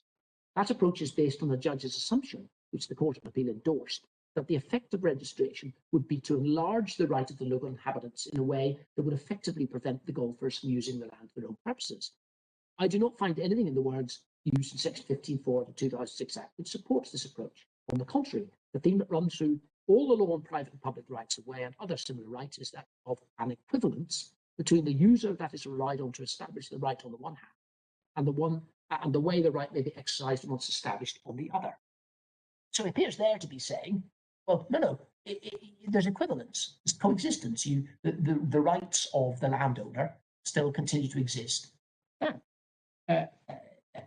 along with the rights of the recreators. And yet, if you go to paragraph 72, he says this with 637. He deals with White and Taylor, and then just below letter B, he says this. But I think that this observation is consistent with the approach that is taken to prescriptive rights generally. It has to be recognised, of course, that once the right to use the land for lawful sports and pastimes is established, and the land has been registered, its use by the local inhabitants for those purposes is not restricted to the sports and pastime that were indulged in the 20-year period. Lord Hoffman said in the Oxfordshire case, paragraph 50, that the rational construction of Section 10 of the 1965 Act, which did not require the rights of recreation as such to be registered, was that land registered as town and village green could be used generally for sports and pastime. And he quotes that passage we've just read. As he put in the passage referred to in the Sunningwell case, as long as the activity can properly be called a sport or pastime, it falls in the composite class. This approach indicates that while the principle of equivalence tell one in general terms what the land may be used for, there may be some asymmetry as to the manner of its use for that purpose before and after it's been registered. But it does not follow that where the use for the recreation has coexisted with the owner's use of the land for a 20-year period, the relationship of coexistence is ended when registration takes place. He then cites Fitch and Fitch.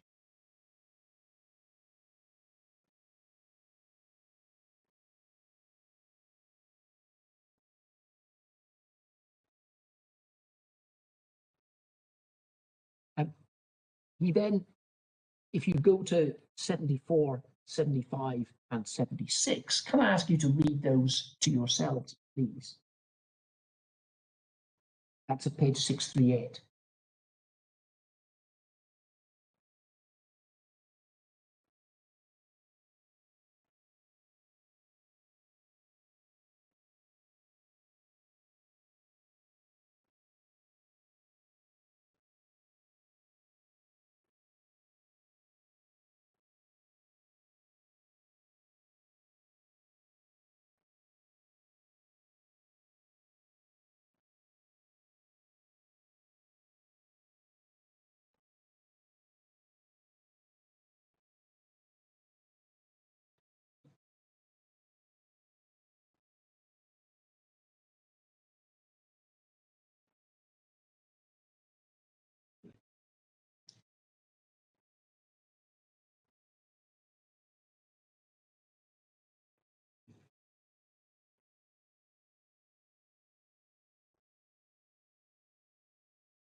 I'm grateful. Just 3 points on that. At 74, he says, if it were otherwise, it'd be a practice very difficult, not possible, to obtain registration case where the owner is putting his land to some use other than perhaps growing, cutting grass. Well, quite. There appears to be no indication in the statute to the contrary. I'd apply these concepts to the rights created by registration time for these green. Well, there may be no indication statute, but of course he wasn't considering the Victorian statutes because he wasn't asked to do that. At the bottom of 75, he says the question is whether the user by the public was such as to amount in such manner as would reasonably regard as being assertion of a public right. Well, that's entirely, we say, consistent with our ground 3. Deference by the public to what the owner does in his land and takes indication the two uses can in practice coexist. Of course, position may be that two uses cannot sensibly coexist at all, but it'd be wrong to assume the inspector did in this case that deference to the owner's activities, even as he put it, overwhelming, is inconsistent with the assertion of public to use the land as a right for lawful sports or pastime. So he identifies or adverts to the fact there may be situations where there can be no sensible coexistence, but he then answers the question which the court has been asked. Deference by itself does not make a difference. If you look at Lord Roger, at paragraph 79, sorry, Mr. Holland, just before we move on from Lord Hope. Yeah. As I'm reading this, he seems to be using abuse of right, or I'm so sorry. Lord Hope seems to be using an idea of abuse of right or improper use of right. And he seems to use that as the mechanism for dealing with the asymmetry point. In other words, he accepts, as Lord Hoffman said in the Oxfordshire case, that it's one set of rights, the TVG rights, which go on the register. Yes. But that in exercising those rights, there is a principle of equivalence at that point, that they not be used improperly or abused.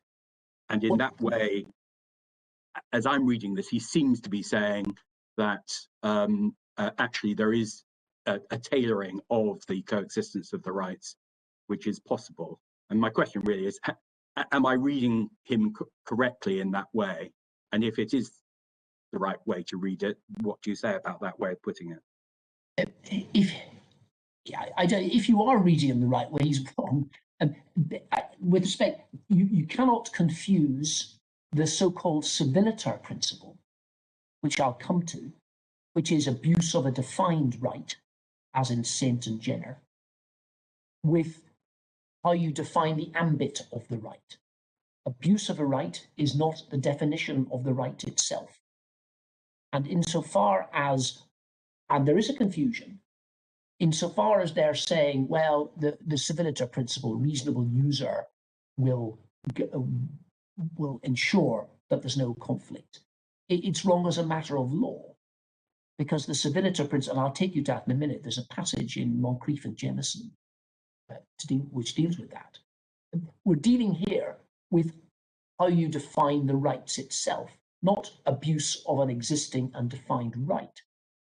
And what they seem to be saying, or might be saying, is that in order to define the right itself, you've got to be reasonable. You've got to look at what's reasonable in the circumstances of the case. And that's not correct, because as a matter of law, it's one size fits all. Yes, and Lord Roger, paragraph 79, 639, he agrees with Lord Walker. I'm so sorry, Mr. Holland. Sorry, no. I just, to make absolutely certain I follow the argument, it's a rather dangerous one, because if the village green is correctly registered and it is a one-size-fits-all, that really puts your client in some considerable difficulties. Yes, as Lord Justice Lindbaum recognised in the Court of Appeal, if it's one size fits all, and if the Victorian statutes, and if this remains registered, and if the Victorian statutes are not read down, then my client's activity on the land is criminalised. We accept that. But we say that cuts the other way. It's a clear indication. It can't have been Parliament's intention. It simply can't be that we would be criminalised doing what we have lawfully been doing on our land without any protest. Sorry, Lord Sales. sorry, just to come in on that again. I mean, Lord Hope at paragraph 74 seems to be addressing the one-size-fits-all argument that you're presenting as an argument distinct from the Victorian statutes argument, which you also present. And as I read that, he seems to be saying that the one-size-fits-all point would prove too much because it would be practically impossible to have registration of town and village greens, because landowners will almost always have rights of some description, which will be inconsistent. And therefore, that seems to be the starting point for Lord Hope in looking to find ways of reconciling what, on the face of it, seems to be a one-size-fits-all very large right for the persons with the rights under the registered TVG, as against the landowner's rights. Is that not the correct way of reading it at any rate? Yes, it may be, my lord. The point is this, that, well, we say if the landowner is doing something, remember this is a TVG, it's being registered as a town or village green, which is a drastic step for the owner of the land. It has severe restrictions on the owner. Most of these cases occur when what has previously been open land or unused land is proposed for redevelopment. Then the local people, or many of the cases, but we would go as far as to say that that's right. If there is activity by the landowner, such as cutting hay, and in Lang, Mr. Justice Sullivan makes a difference between, on the one hand, cutting the grass, as in mowing the cricket field. You know, you can cut the grass, and that would make it more useful for a use of recreational use, on the one hand, and then, but cutting a hay crop, that's a commercial use, and Mr. Justice Lang made that distinction. Now, it might be a fine distinction in that case, but yes, we would go as far as saying if there is any activity by the landowner on the land which would be criminalised, then yes, that would prevent it registration, and it's because it's a very drastic step. In the trapped grounds case, for example, there had been no use at all by the owner of the land. In many of these cases, there is no use. There's no obvious use.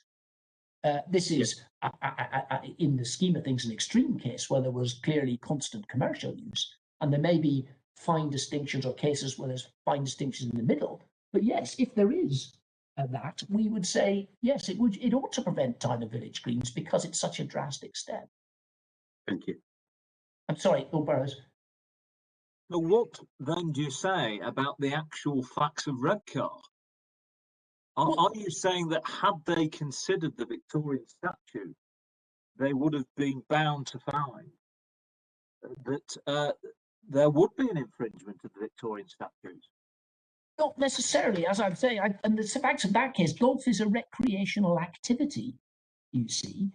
And as I said, is why I postulated that if you get a town and village green, if it's there for all lawful sports and pastimes, depending on the nature of town village green, there's nothing to stop you taking your pitching wedge onto the green with a bucket of balls and gently playing your shots and practicing your swing. That's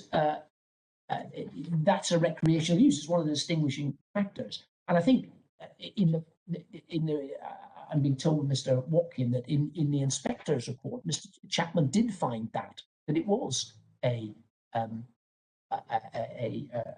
recreational use. But that's the difference. But had, for example, the land been, as it ploughed up and used for agriculture, and there'd been combine harvesters over it, that would be different.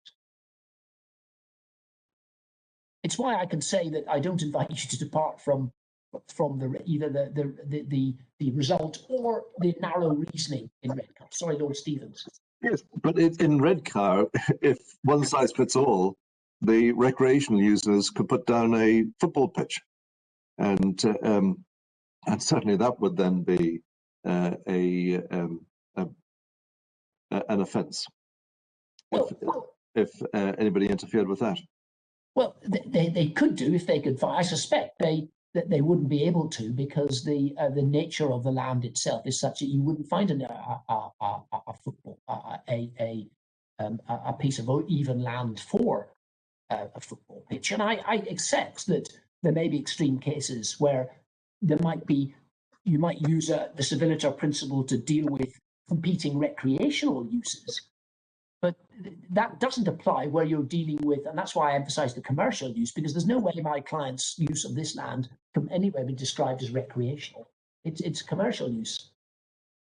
I think that is, if you look at the way they deal with it, it's very factual here. And they, I mean, for example, if you look, I'm just about to take you to Lord Roger, he describes at paragraph 84 an imaginary parallel universe. He says, in the real world, the dog walkers and golfers will never actually have to coexist on the disputed land if it's registered as village green. So he agrees with, just about taking, he agrees with Lord Walker at 79, but then effectively says, well, look, it's never going to happen. It's unreal to think that in these circumstances there's ever going to be any conflict. But I would say here, sorry, that we are in the imaginary parallel universe because we do have conflicting behaviours here. Sorry, Lady Black, I interrupted. I'm sorry, cut across. You say that in the Redcar case, it was a recreational use, but yes, actually golf courses can be commercial enterprises. Why does it make any difference that it's a recreational use? One had to give way to the other on the Redcar golf course. One has to give way to the other on the quayside. It's just one's the golfers with their golf balls and the other's the HGVs. Well, the principal distinguishing feature, as I made point, is the fact that in this case they didn't consider the Victorian statutes.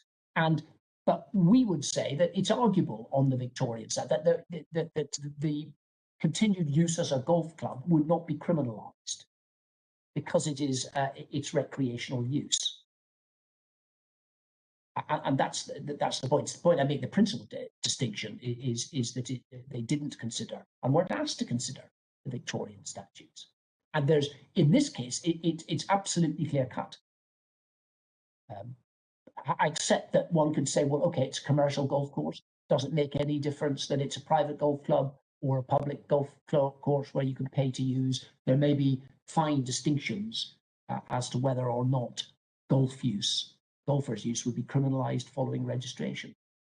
But all they were asked to decide was, is the mere fact, does that render it as a matter of law, not use as of right? And that's all they decided.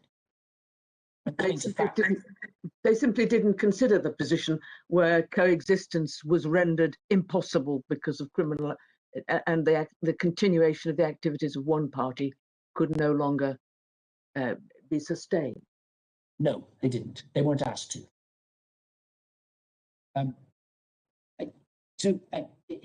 Lord Hope. So I'm sorry. I don't want to cut across anybody who asks another question. I was dealing with Lord Roger, and I direct you to paragraph 79 and 83 to 84 of his speech. But he agrees with Lord Walker, and then effectively says, well, there's an air of unreality about all of this. But it's when one deals with the speeches of Lord Brown and Lord Kerr that one gets a conflict, we would say.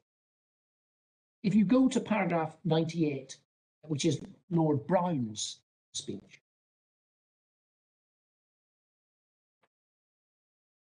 he says this: I would formulate the critical question for the court's determination on this appeal very differently from any of those identified as state facts. The critical question to my mind is, what are the respective rights of the landowner and the local inhabitants over land once it's registered as a town and village green? Well, quite.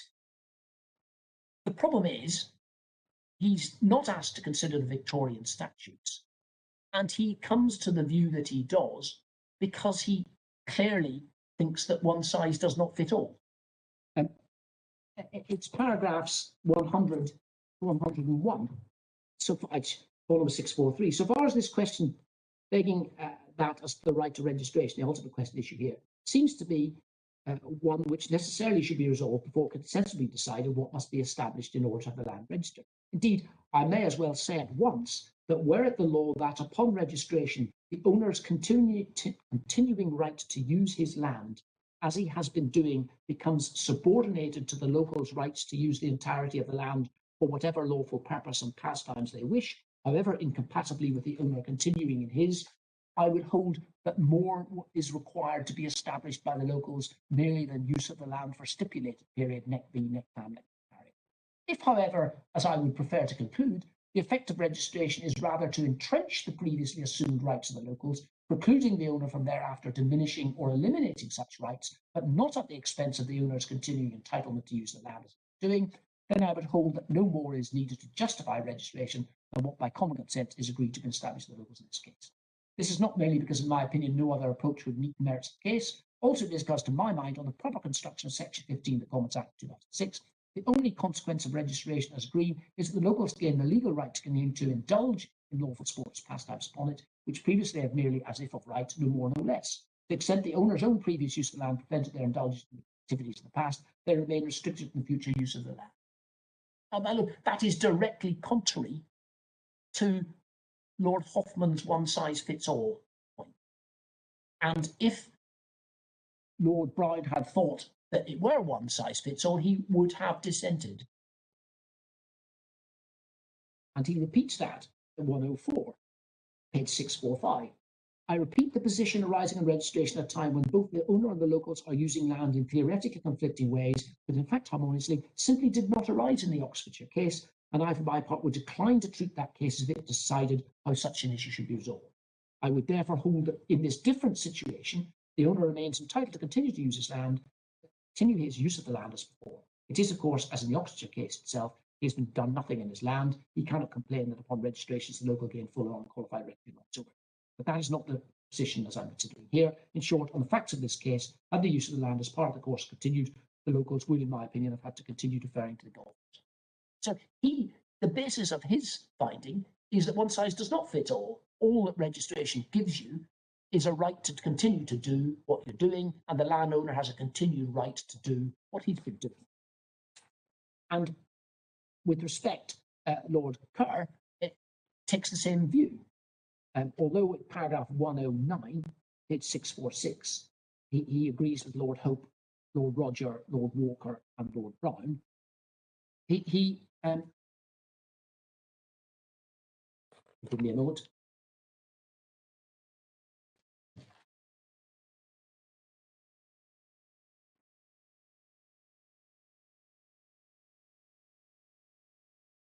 If you look at paragraph 112, he says this: the question that troubled me is what if the inhabitants' engagement in the pastimes and sports is not on foot of an express representation they are not asserting a right, but on the basis of an unspoken understanding by all concerned they're not doing so? Is there a reason why, as a matter of principle, there should not be different legal outcome? It appears to me there is none. If the owner of the lands and those who recreate on them share the appreciation that no such right is being assisted in, no rights acquired. Therefore, as Lord Hope said, that one must focus on the manner in which the local inhabitants have used the land, or as he puts it, the quality the user relied upon. He then effectively, we say, agrees with Lord Brown. If you go to 115.648, he says this. At letter C, he deals with the Oxfordshire decision. And then he says, whatever may have been the position previously, however, it is now clear that where it is feasible, cooperative mutual respecting uses will endure after the registration of the green.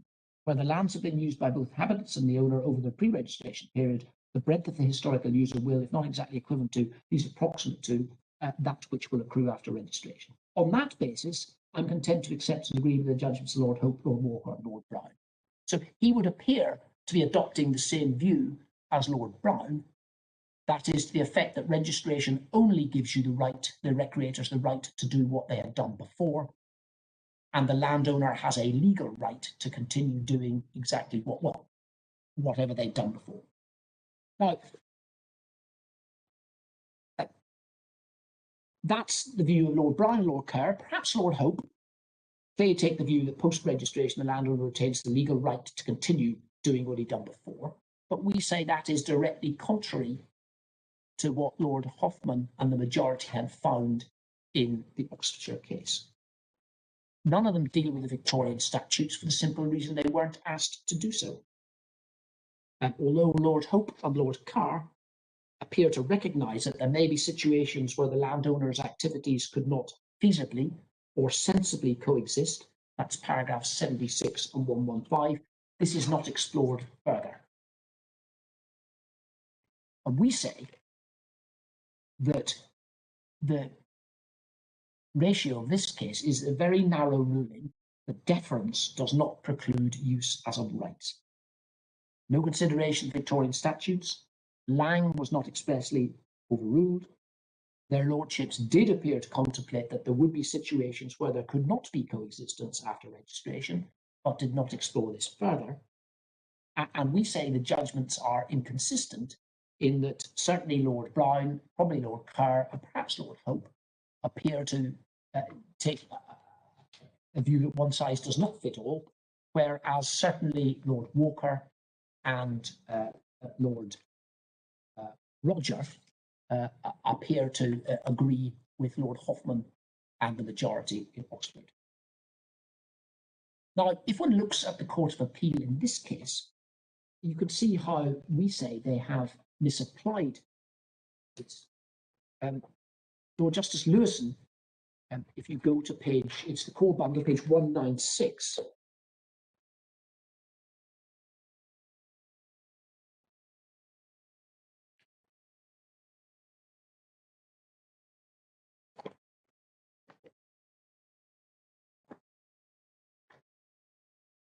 That's where it starts. But if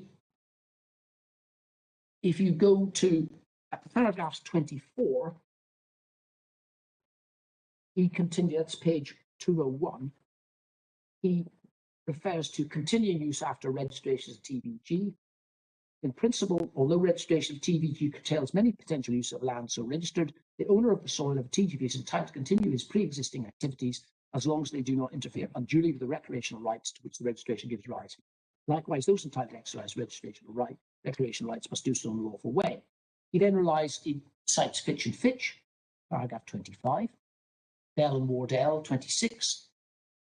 He goes to the Oxfordshire case in 27, and at 28, he relies upon Redcar, and he cites he relies on the speech of Lord Brown and Lord Hope and Lord Kerr. And then he says this at 203, I consider therefore that the principle of give and take enables the landowner to continue to use his land in the way that he did before registration of the TVG. And he summarises all this at paragraph 71, where, having been cited the Lang Holmes case, he says this is at page 212 of your bundles. But if I may respectfully say so, I consider that Lord Hoffman was right. First, the absolutist view taken by Mr. Justice Sullivan in the Lang Holmes case took as its foundation the denial of the possibility of coexistence between TVG and the continuation of the landowner's activities.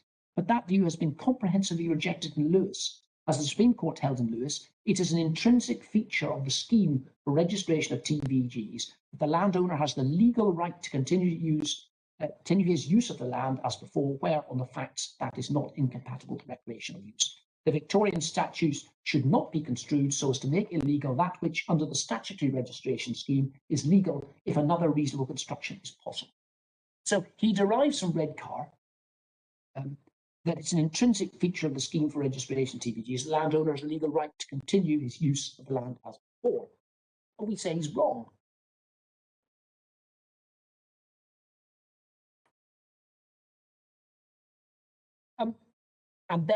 And because of his finding that, he then has to read the Victorian statutes down to comply with what he says is that intrinsic feature. But of course, he's deriving that intrinsic feature from the Redcar case, which we say doesn't decide that. And if it did so on an incomplete basis. That is, it didn't consider an intrinsic feature of the scheme, which is the Victorian statutes. Can I deal now quickly with the point I think is Lord Sales raised with me, that the so-called principle of coexistence in Redcar is not the civiliter principle or reasonable. We deal with this at paragraphs 48 to 50 and 69 to 70 of our written case. And whatever principle is enunciated in Redcar, it's not the civiliter principle. Can I ask you to look at the speech of Lord Roger in that case, which is at 1295 of your bundles. It's Authorities Bundle 3, Divider 42. And of course, the civiliter principle is, it's the name of the Scottish principle, but if you want to look at page 1276, Lord Scott says it's similar to the English principle of reasonable user. And he gives an example of Saint and Jenner, which is the case where the servient owner of over land over which there's a private right of way put speed humps in to prevent speeding, and it was held that that was reasonable because the dominant owner wasn't using the right reasonably. But if one goes to 1295, and the point, and can I ask you to read paragraphs 95 and 96 in the speech of Lord Roger, please?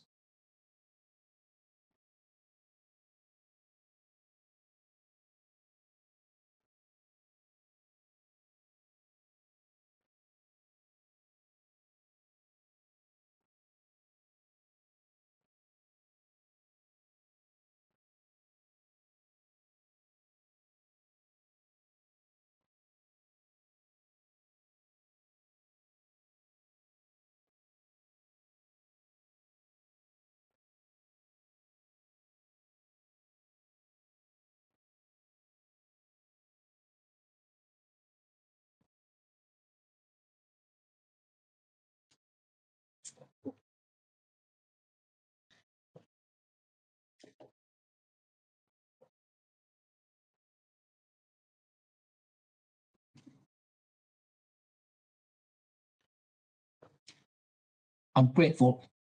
It's that last sentence of paragraph 95. But the crucial point is that the civiliter doctrine does not itself determine the extent of the servitude right. It only comes into play in order to regulate how that right is exercised. And I hope in my rather hack-handed way I made that point to the point I was telling to me when Lord Sales asked the question. There's a difference on the one hand between ascertaining the ambit of the right, in which case the civiliter principle has no part to play, and the exercise of that defined right. But suppose I have a right of way over my driveway, or I have a driveway over which there's a right of way. Now, if my neighbour who has the right of way drives a Porsche at 60 miles an hour down that, I'm entitled. That is not using his defined right of way civiliter. I would be entitled to put in speed humps to stop him speeding, provided that didn't stop him using his right of way. On the other hand, he wouldn't be entitled to park his Porsche on my right of way to prevent me getting access to it. That would be not using his right civiliter.